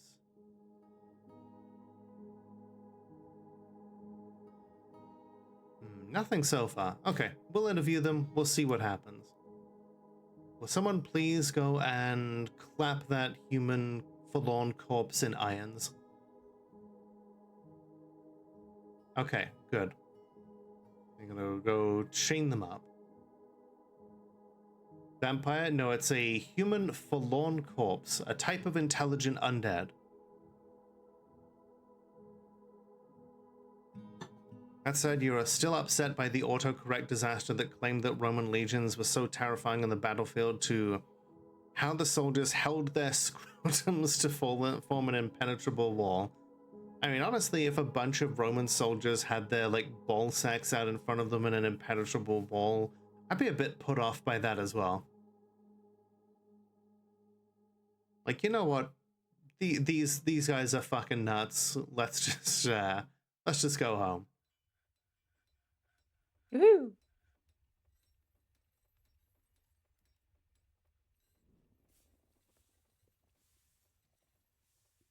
Now, these intelligent There's so much happening. What's that? There's so much happening. It's so fast. I know it is kind of wild trying to keep track of everything at this stage. Ooh, Zuthan Otanabel, the metal crafter, has created Katan Cast Adagbidok, a copper chain, and claims it is a family heirloom. Let's take a look at it once this undead has been clapped in irons.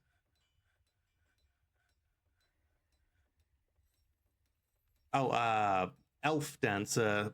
Yeah,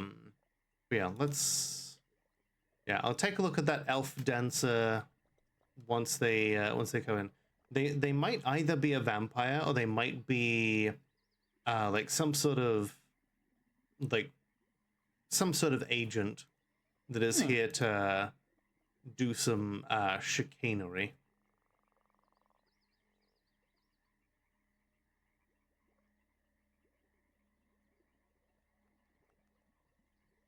I love the word chicanery. Right? It's a very good name. It's a very good word.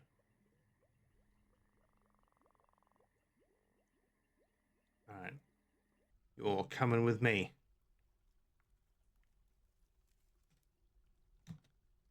Oop.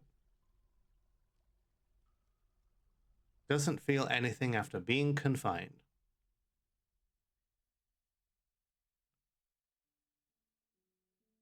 All right, let's check out that elf. Met with subject, made intimidating remarks in order to elicit information. Subject naively complied. She had nothing to tell us, apparently. Cool. Okay. I guess she just likes to go by a different name.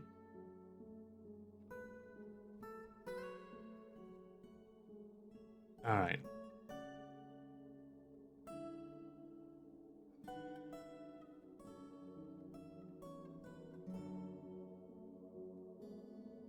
Time to let some more goblins go, and by let them go, I mean let them go directly into the barracks where our soldiers are training. Like, let Well, them go directly to hell. splat. That's a silver whip. That's one of the best kinds. It goes off of bludgeoning rules, same as like warhammers. We are also incapable of making our own whips, so we'll just add that to the pile of weapons that we have.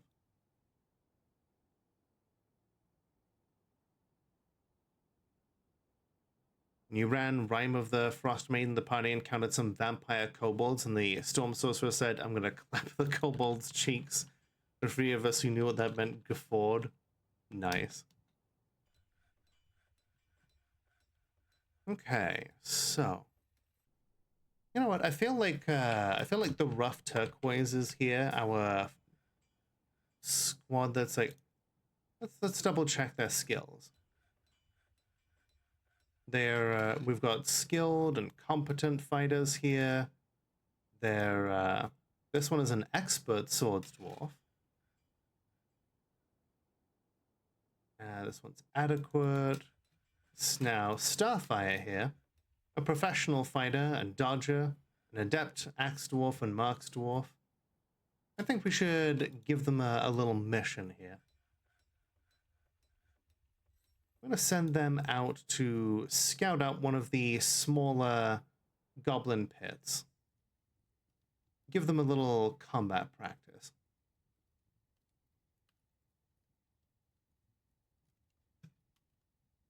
Let's see, this one here, the Dark Goblin Pits of Rainy Witch. Send them out. They're going to go on a raid. They will try to avoid detection. And if they are detected, well, they may not be the most experienced, but they're incredibly well equipped, and they have multiple jabberers going with them.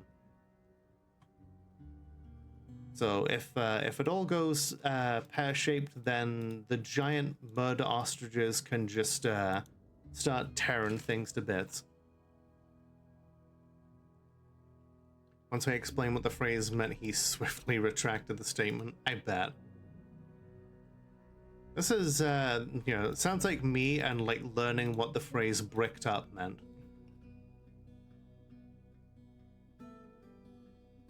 I honestly, when I first heard it, like, I intuitively guessed that it probably meant something like, I don't know, like being constipated, but when I learned that it was not that,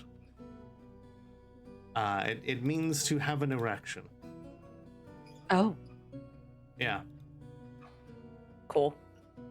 Yeah, I would never have guessed that that's what it meant if someone hadn't told me. Wait, what was the word again? Bricked up. Bricked up. It sounds, yeah, that does sound constipated. You just have a brick of poop. Right. I guess it's like being hard. I guess. All right. Good night, Brazen. Have a have a great weekend.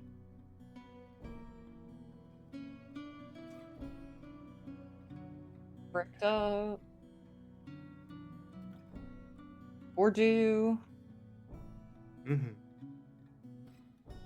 do what's right for you and your family. Yeah, clapping cheeks is, yeah. We got a lot of words for fucking.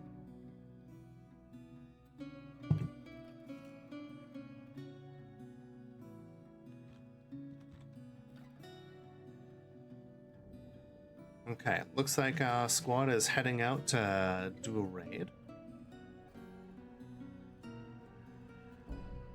We gotta get some experience against the goblins by starting off small.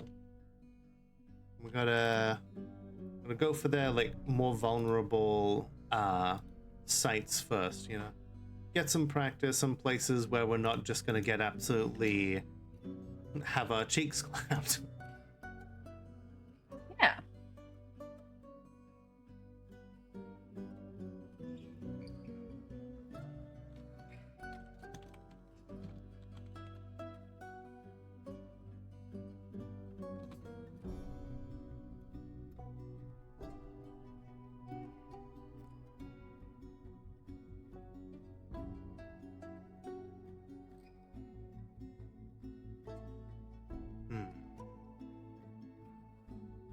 Someone having a tantrum here.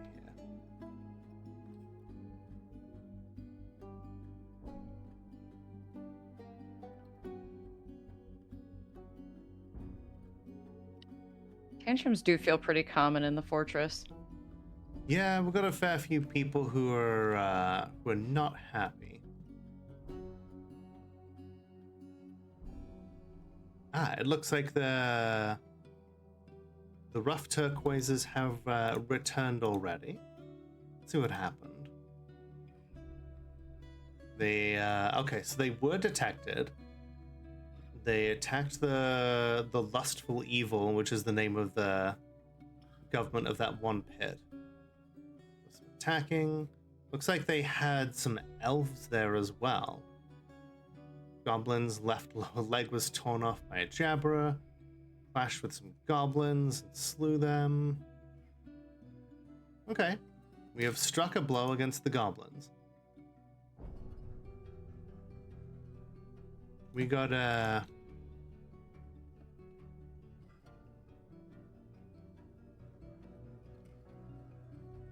It's a good start. Alright, they're all back. Let's just send them back out, you know? We'll openly attack and we'll try to destroy the site. After all, that first attack went pretty well. Let's do it for real. If Flinch Lizard the Wicked Bug is going to start is going to be out here hunting us, I think it's time we started hunting her back. You say lynch lizard? Flinch Lizard. I thought you said lynch. I was like, I think it's flinch. Yeah. Lynch lizard. It's a great name, especially considering she is herself a lizard demon. Yes.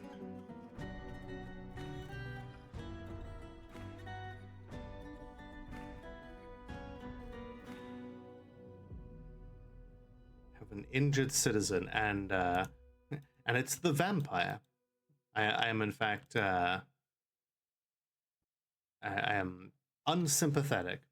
And that intelligent undead refuses to get out of the way of that door, so we're just gonna wall up that jail cell because undead, they're not gonna learn their lesson from being in jail for less than a year, so we're just gonna wall that place up and never let them out.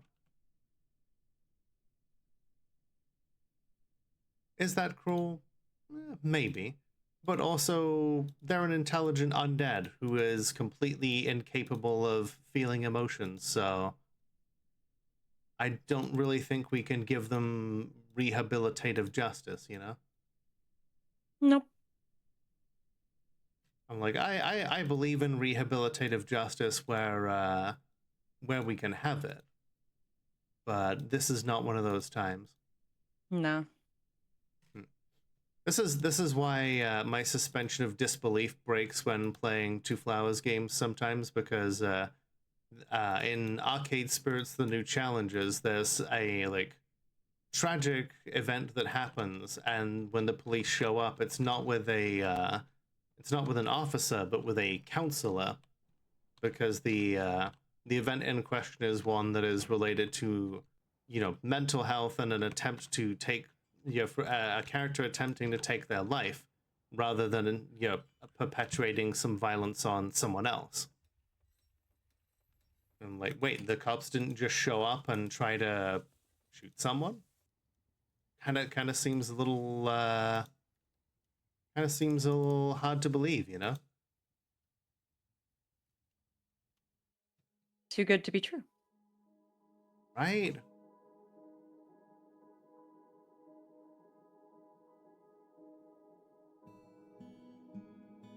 Alright, pull the lever, attack more goblins. I'm going after the Miss Yuri toxic lizard demon. Not directly. We're going after the dark pits that surround her fortress. Yeah. Like we're not up to the point where we are confident enough to attack her directly, because that's kind of her home turf, and we are somewhat inexperienced just yet. Would We not go gotta- well for us, I don't think. Exactly. We gotta train up some real legends, and maybe give them some more big murder birds first. Birderers, if you will.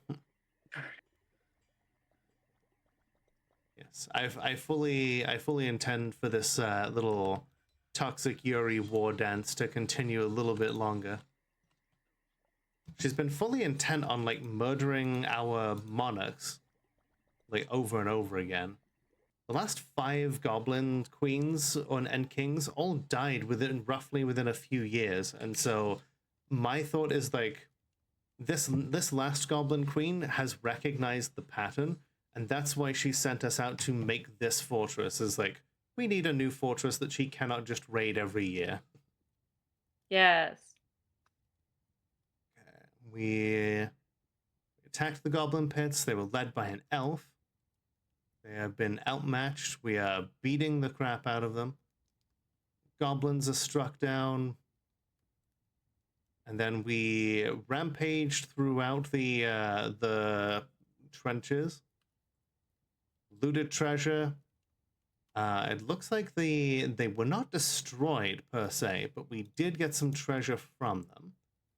We got a jaguar leather quiver, some chain leggings, beak dog leather quiver, a lead cage, 1 copper gauntlet, 25 copper arrows, and a jaguar leather cloak.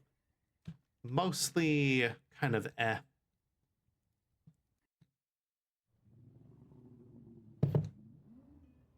That's right, Ash. You know, if you go to Ash's Ko-fi there, then you too can get yourself one of these little plushies, which I'll put on the cat cam here. Hand for scale. It is pleasantly squishy. You can stim with it. You can throw it. You can have it as a emotional support Molotov. It's so good. Yeah. Highly recommend. It is made with recycled material that is still very, very. It has the perfect amount of squish. You know, it's like soft but also firm. So yeah, just enough give, and it looks great on your shelf as a conversation piece. You know what, rough turquoises, get back out there. Try to burn it to the ground one more time. And remember, most of the money goes to Ash rather than me, but you do get a gift sub thrown in with your plush. Yeah. You have one, right, Jamie? I do. I love mine. Mine sits on my desk in front of my computer. Hell yeah.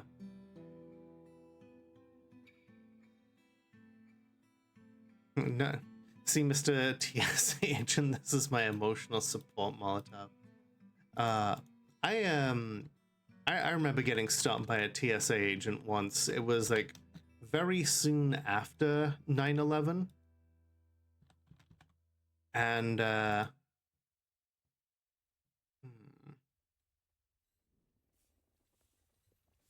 and we got stopped for we got stopped for like a weird looking package that was in my bag that I bought from the Mall of America. It was a bag of fudge, like just like a pack of like a just a big old wad of fudge that had been wrapped up in like plastic wrap, and they assumed that it was like C4. Apparently, fudge looks fairly like C4. Huh. Yeah, I was surprised too. The more you know. Mm-hmm. This random dwarf is from the nations of glazing. Or at least four. Just get Hey, glazed. Lola. Yep. Trans rights. And Hi, Well, you know what Obsidian. you know what the kids are calling glazing?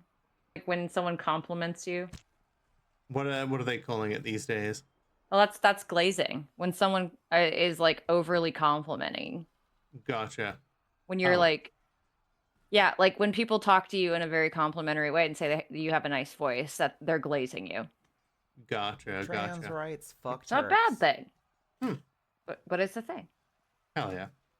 Thank you for the trans rights and the nunchucks there. Also, nondescript nunchucks. Yes. Don't ask. If you know why they make that sound, then you know.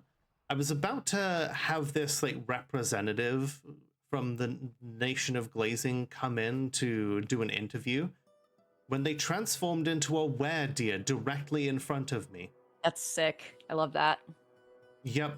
The combat report here, let's see.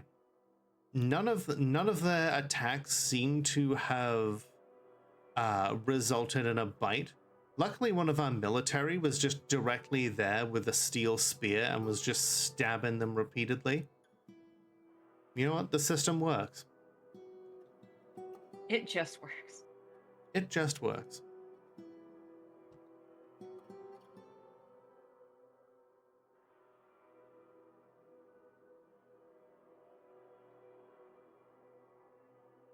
Unbeknownst to you in the background, the Mythbusters were walking through TSA with actual C4. Funny thing about C4 is just like how stable it is. Like people have literally set C4 on fire and it just kind of burns. Like it doesn't blow up or anything.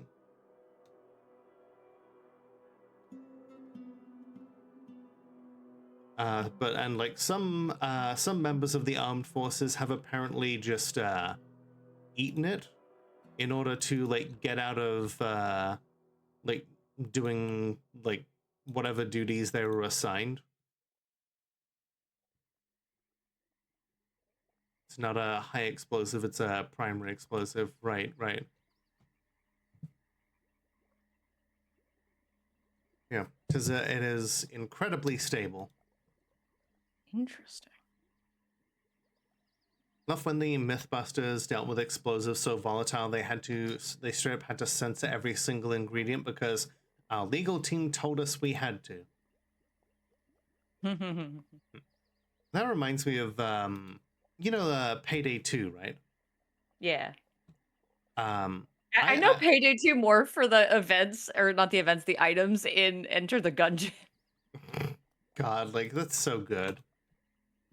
But the reason I bring it up is in the game, one of the bag items that you can get as loot is meth. And like Okay. one of the missions that they have involves you basically making it yourself. And if you get one of the ingredients wrong, it explodes. But obviously, the game developers couldn't really put in, How to make meth. Yeah, that was not going to happen anytime soon. So the ingredients that they put in for like how to make it include muriatic acid, caustic soda, and hydrogen chloride. And when you look that up, it creates water and table salt. Good. Mm-hmm. So I just like to imagine that I just like to imagine that the This is gonna be good meth.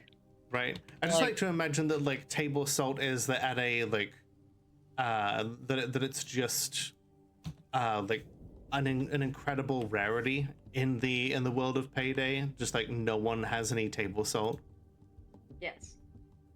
and like it's become this like forbidden drug. Yeah, I got like the different like drills and stuff God, Um, yeah. in Gungeon. I was quite pleased. Right? Like those are great. Like why bother with keys when you can go through a small combat scene to just like Yeah. just grab it, you know? Right, and then you get more opportunities for drops, you get more money. Yeah. And like the amount of enemies that they send at you up, it's basically a non-issue. Right. And then like when you get enough of the Payday items, you start getting like members of the Payday gang following you around. It is pretty good. Alright. They've returned. Okay. Another attack against the Dark Goblin Pits of Rainy Witch. Aha! Rainy Witch has been destroyed. Any remaining forces that the goblins had there have fled. We brought back a copper mace as proof of our victory. Payday 2, where the game goes from 0 to 100 and what you're robbing real quick. Yeah, like, you start off, like, knocking over, like, independent stores to, like, get your groove back, and then one of the biggest places that you can raid is, there's a little place that, you know, you might know it. The address is, like, 1600 Pennsylvania Avenue. That's fine. Right? Uncontroversial. Hey, I need you to break into this military warehouse for me. Is there really something that is there really a point where you can steal nuclear weapons? I must have missed that one. That's hilarious.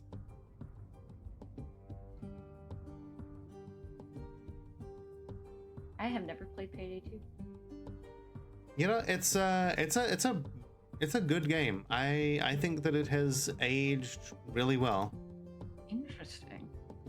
Something to Again, think about.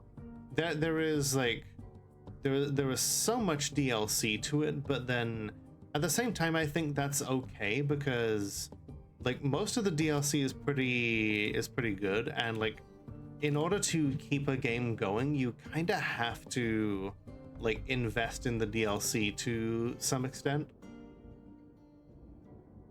especially when it comes to like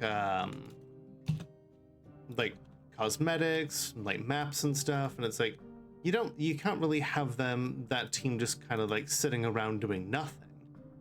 Right. Okay, this snake person here is from a place called okay, so they're a criminal and they're an outcast from the Creepy Tragedy. That was my nickname in college. And they're also a criminal from a place called the Group of Sculptors. Okay, you know what? Let's interrogate them. Name is Matire.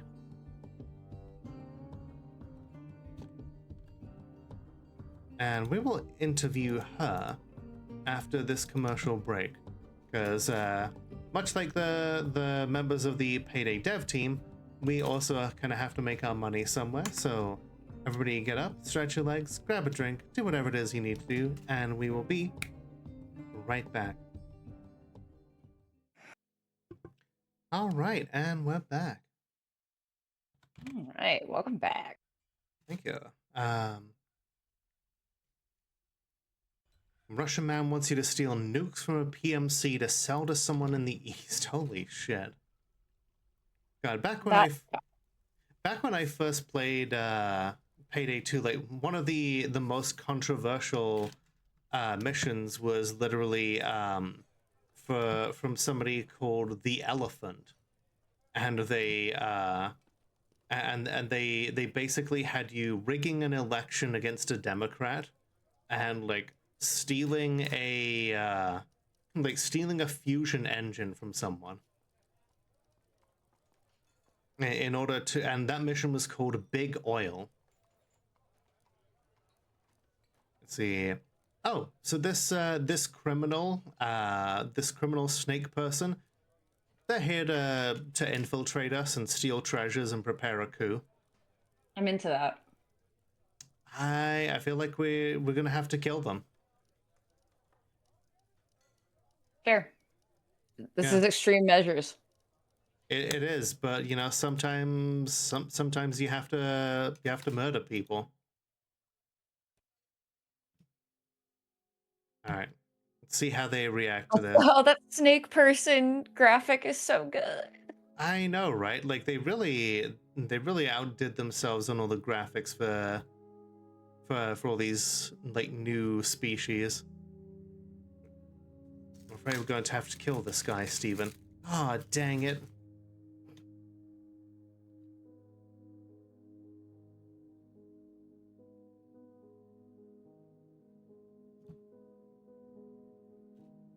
I hear a funny hunt story that happened today. Hell yeah, I love Hunt Showdown.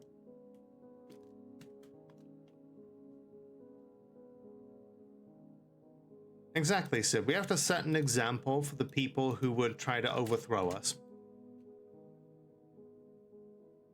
I feel like Sid's the sweetest person on the planet and is also just ready to do murder. Right? Ready to do unalive. She's also one of the like most prime examples of like an ace person I know, and yet she comes out with some of the filthiest jokes. Yes.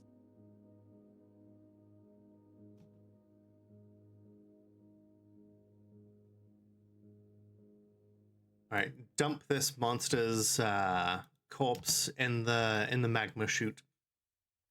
Hi Ray, how you doing? It's good to see you. Long time no see.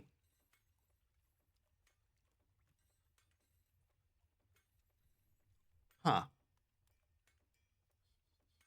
Just out here in like the cavern ponds, we've got like a blind cavefish criminal and like another snake person criminal and an amphibian person criminal who are just kind of hanging out in the water, just kind of chilling when no one can really get to them.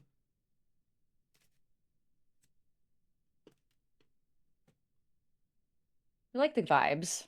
Mm-hmm.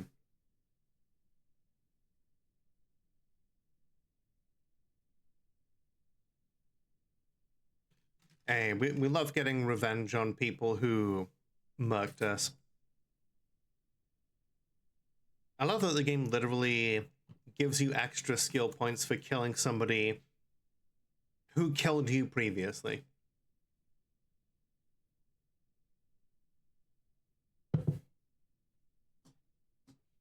Hunt Showdown is probably like my favorite FPS game because it takes place in the year 1896, and so there's like no assault rifles to go around just like spraying bullets everywhere, and like you have to actually aim for what you're trying to hit for the most part. Watching you play Hunt Showdown was fascinating because like I have no interest in playing this game, but like this is great.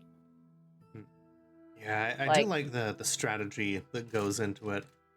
Yeah, I like watching you play it a lot. It's a good time. Yeah, I'll have to stream it again sometime. I haven't streamed it a whole lot like at all, but I have collabed with like other people, like my VTuber twin Haneru. Yeah. Oh look, another intelligent undead. What are the odds of them also being here to let's see.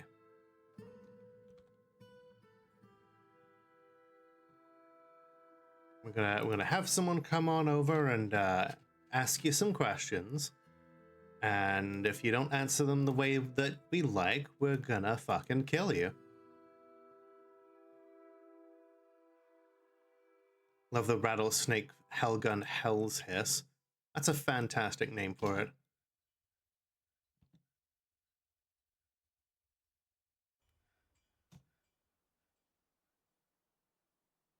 right, let's see what the intelligence says.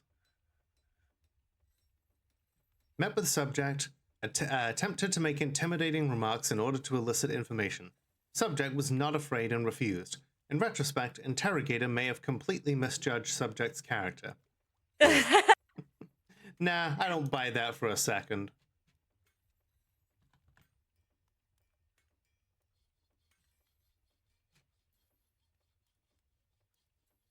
This is fine.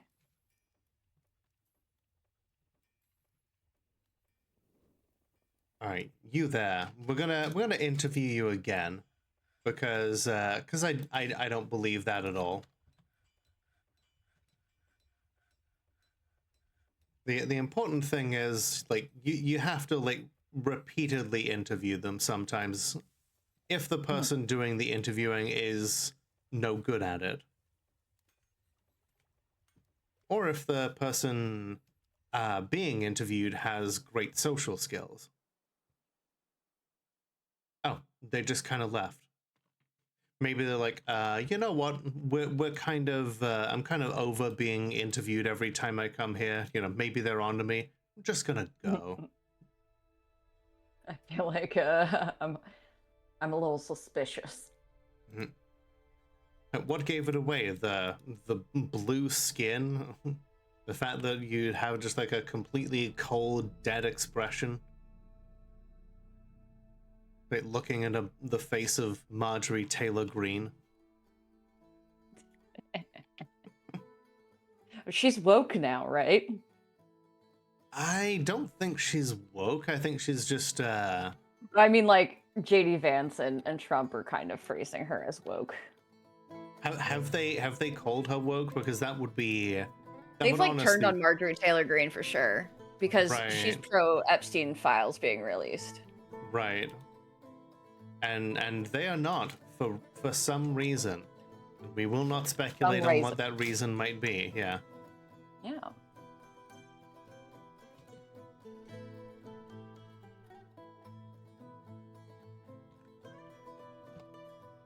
And yeah, now they're referring to her as Marjorie Taylor Brown because brown becomes green when it rots, and it's like if you have to explain the joke, then it's not a good joke.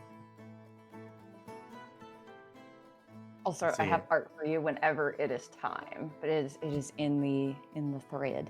Yeah, I was gonna say it's pretty late for you. So yeah, It is we all should. good. I just want to let you know that I was there.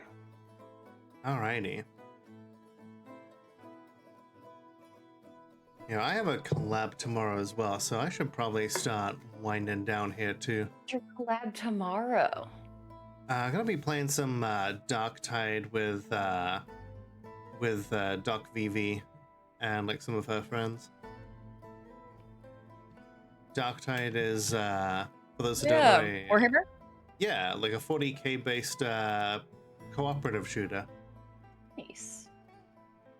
Where they brought out some new DLC recently that lets you play as members of the like Hive scum, like just like the criminal elements of the Hive, because like they're kind of hitting the bottom of the barrel when it comes to like legitimate people who are able to defend the Hive, which is great. All right, looks like people are singing and dancing here. Hell yeah. What time are we starting? 2 p.m. Central.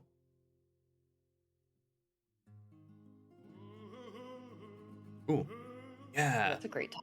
The song's starting. Oh, this song slaps. And then it's done. Oh, wait.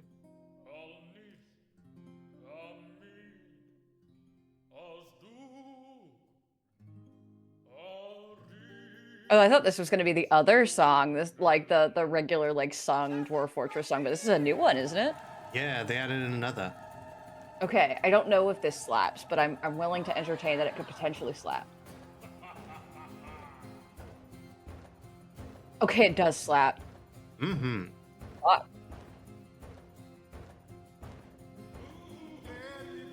Ooh, okay. I love that it's in Dwarf Fortress Dwarvish. It's incredible. Love that.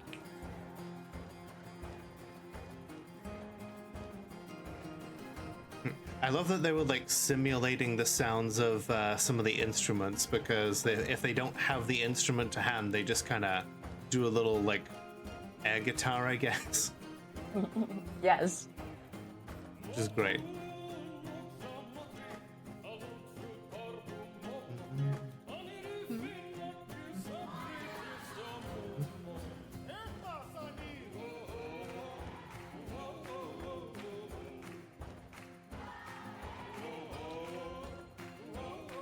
Oh yeah, I fuck with this. Yeah, for real. Have you heard this song before? I haven't actually. Okay, This so we're is- just experiencing this together. Like, oh. Trade caravan is has cool. arrived. Let's see, Sid is doing. Sid is ecstatic. She is just having the time of her life. Apparently, she got into an argument with someone and was bored having an intellectual discussion with an acquaintance, but is just enjoying her life, you know. She has some very fancy clothing here, including this cave spider silk thread, like robe, and it is dyed emerald green. Yeah, she's got fancy clothes. Some of them are a little tattered.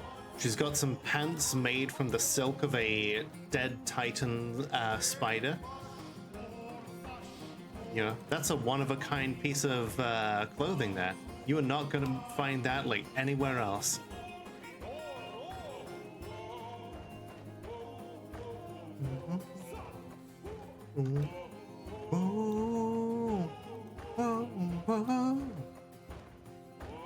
God. Just like the commitment to the bit when it comes to like making the songs in the language is just Yes. I love it. Like that's what I loved about Simon Swerver, even before he was like officially brought on to be part of the Dwarf Fortress team. He has a fascinating range of unofficial Dwarf Fortress music. So the fact that they like said, "Hey, you want to come and do this stuff for real as part of the game's like official team," like blows my mind. So good.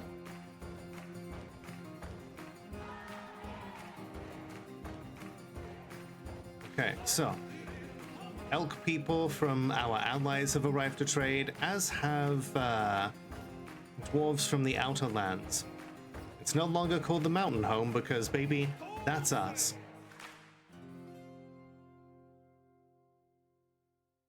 Hey there, Archangel. How you doing?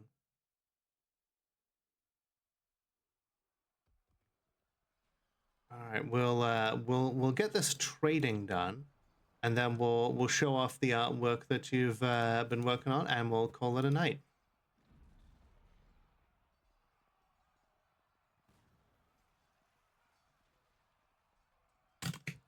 We've been creating so many like extra like ammunition, like just bolts of ammunition, that I kind of feel like we're just like a dwarven equivalent of like Lockheed Martin with how many like siege weapons and bolts we've been creating.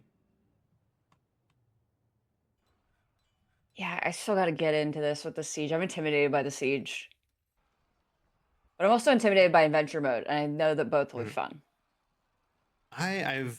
If it makes you feel any better, I never played adventure mode, but I've been really enjoying the siege update so far. It's a shame that we weren't able to get any enemies actually laying siege to us this time, but we've been pissing off the goblins. We've laid waste to one of their sites. They've got to retaliate soon.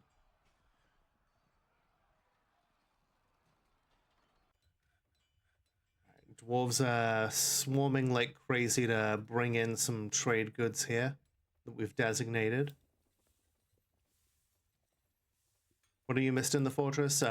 We've had a few people Trans steal some rights. artifacts. We have punished some others. Some goblins tried to snatch children, and we had a brief exchange there. and we've burned one of their pits to the ground. Meanwhile, Archangel is apparently displeased. I'm wondering what the Goblin Wiki is like in Dwarf Fortress. I like that it says some traders, and then traders is crossed out. It says dwarves like goblins for their terrifying features.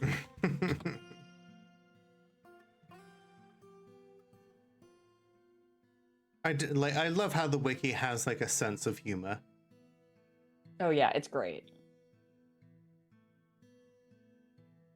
I want to know what they do with what did they eat the children? What did they do? Typically, they enslave the children and then basically force them to grow up among goblin culture. They'll give them a new name, and then they basically they get treated the same as like other goblins. Your dwarf has not currently found a significant other that I know of, but let's see. This is good. It says the community outlook. It says out of all the non-player races, the goblins are ones the player interacts with the most, given the fact they're the ones that are always hostile and eager to attack you. Compared to elves, goblins can actually be a threat to the fortress, and an unprepared player can easily lose all their dwarves. However, their tendency to run off when outmatched, as well as a general feeling of dwarven superiority, has led to the goblins gaining a reputation of being cowardly little bastards who rely on sheer numbers to match the might of dwarven warrior. And then it says the community plays most of their evil acts for laughs, such as implying baby snatchers are trying to save dwarven children from their unhinged parents. Yeah, the Dwarven wiki does have some like really just out there personality to it. No, I like that though. Like again, because it's probably pretty accurate to like again. Considering the war crimes that we all commit out here, yeah. Yeah, we're saving the kids from being ringed on. I mean, if dwarves could create white phosphorus, they absolutely would. What is good is a goblin will generally be treated more favorably than an elf, though, despite goblins wanting dwarves dead out of pure malice. The antipathy of the community elves comes from their awful stuck-up attitude, which goblins actually lack entirely. They're evil, but they're not jerks. Right, like they're evil because they grew up like in a dark fortress where a demon made them basically just into a like cutthroat Game of Thrones style society. You know, elves are just kind of assholes about it. Goblin Peter Pan saving dwarven kids. Although the original Peter Pan was also kind of an asshole too. Apparently in the original books he was out there like sometimes killing off members of the Lost Boys because, you know, in the middle of a fight, because it made it more interesting to, you know, made it a more even fight. Intimidated by Vegemite. Why not, honestly? I mean, it is kind of weird. Let's see here. The deer people are bringing us a bunch of cages. Deer people are fucking cool. Right? They're like the size of humans and like have big fucking antlers. We brought potato wine. Love that. We brought beer. We brought spirits. They brought sewer brew, passion fruit wine, bilberry wine.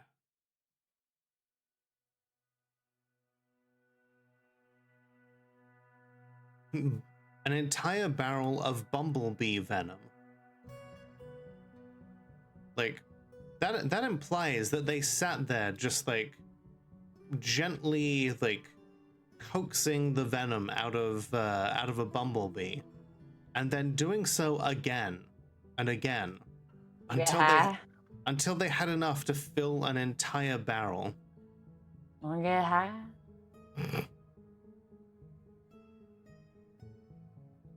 I just assume that you get very high on bee venom. I guess. Like snake venom.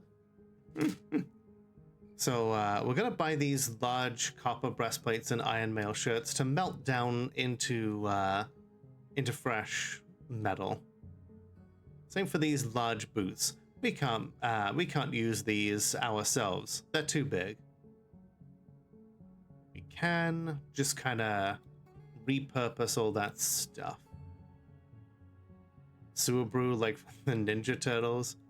So yeah, I forget what exactly sewer brew is made from. But it's like one of the nastiest items in the game. Sewer brew. Yeah, it's like one of the lowest quality boozes. Let me see what I can find from the Dwarf Fortress wiki. It's made of ratweed. Okay, that makes sense. I know, I hate the fact that it's tied with mead because mead is fucking delicious. Ew. Yeah, that's offensive. Yeah, that's like it's slander against the delicious honey booze. Yes, the sewer stuff just doesn't even get. It's like a redirected page. It's like nope. Yeah, it Let's should see if- redirect to like alcohol or drinks. Oh, that's Dungeons of Dreadmore has it. That's interesting. Huh. Curated Tumblr. Did I ask someone to make sewer brew? Did this come out of one of my stills? And someone goes, ah, yes, ratweed. And then the hashtags are me and the boys drinking that sewer sludge tonight. Hashtag it Ugh. smells like waterlogged clothing and tastes like shit water. Hashtag but damn, it gives you a good buzz. That's got to be the only reason that anybody actually like drinks it. It's like, I don't. So yeah, the people out here drinking booze that tastes like shit, and they're like, oh, you don't drink it for the taste, you liberal sissy. I'm like, well, I can drink something for the taste that also does get me buzzed. You can be out here like drinking your bitter like grass juice. I'll be over here like sipping something that actually tastes good. Ratweed is an inferior crop on the level of muck roots and prickleberries. It can be eaten raw, cooked, or made into sewer brew. Let's see. Yeah.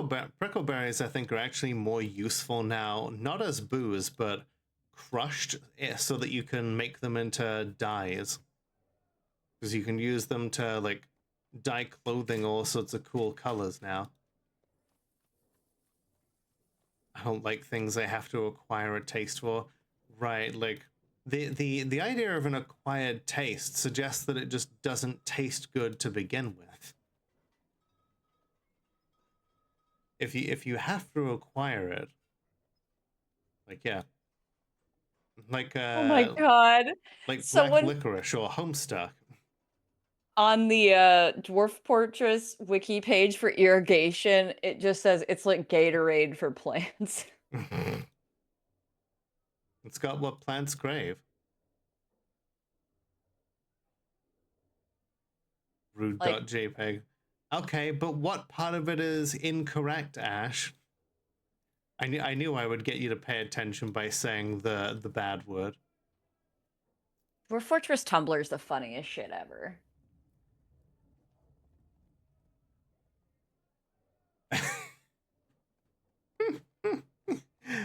Yeah, Burango, that's that is in fact a forbidden word here. Licorice is good. You know, if you enjoy licorice, more power to you. I despise it. I don't like the taste at all. I don't understand the appeal. Yeah, like I said, if you enjoy it, more power to you.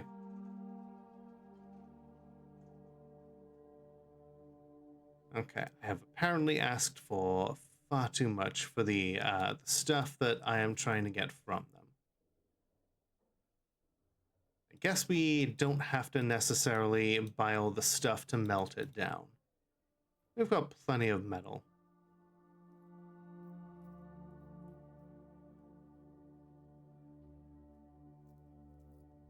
Someone made cuttlefish art in Dwarf Fortress. They made a cuttlefish fort. A cuttlefish fort? What are they doing on Tumblr? I'm copying the link. I'm sending it to you. Tumblr things. If you want to show our friendos. Yeah. We'll It is bonkers bananas. we'll finish the trading with the dwarves next time. We've traded with the deer people. You know, we'll figure that shit out next time round. But people just doing pixel art with the flooring. I know, like, yeah, tiles and shit are just wild. I'll need to be on Tumblr to see this particular blog. Oh, never mind. Okay, and for those who have been like with us since the beginning, we've been talking a whole lot about this lizard demon that has been jealously pursuing us and beating us in wrestling, and trying to wipe out our civilization at the same time.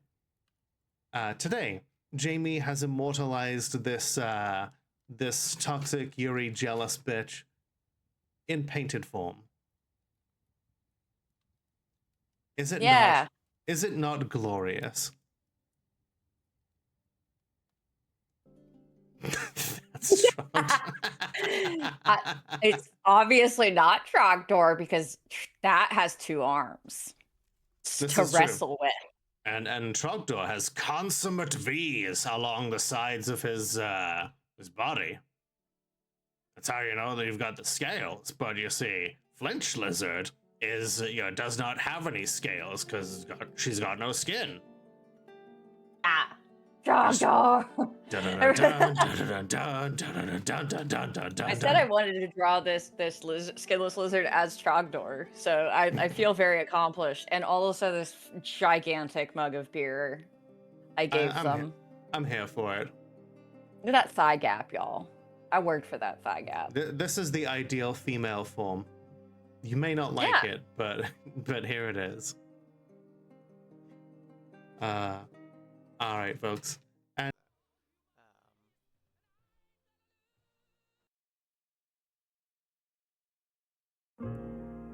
thank you for watching, everybody. Please be sure to click all those cool buttons like the like button, the subscribe button, and check out any other videos on my channel that you like. And please feel free to hit up my Twitch, give me a follow, and let me know that you came from YouTube. Thank you for watching, and once again, remember that the world is only as dark as we allow it to be.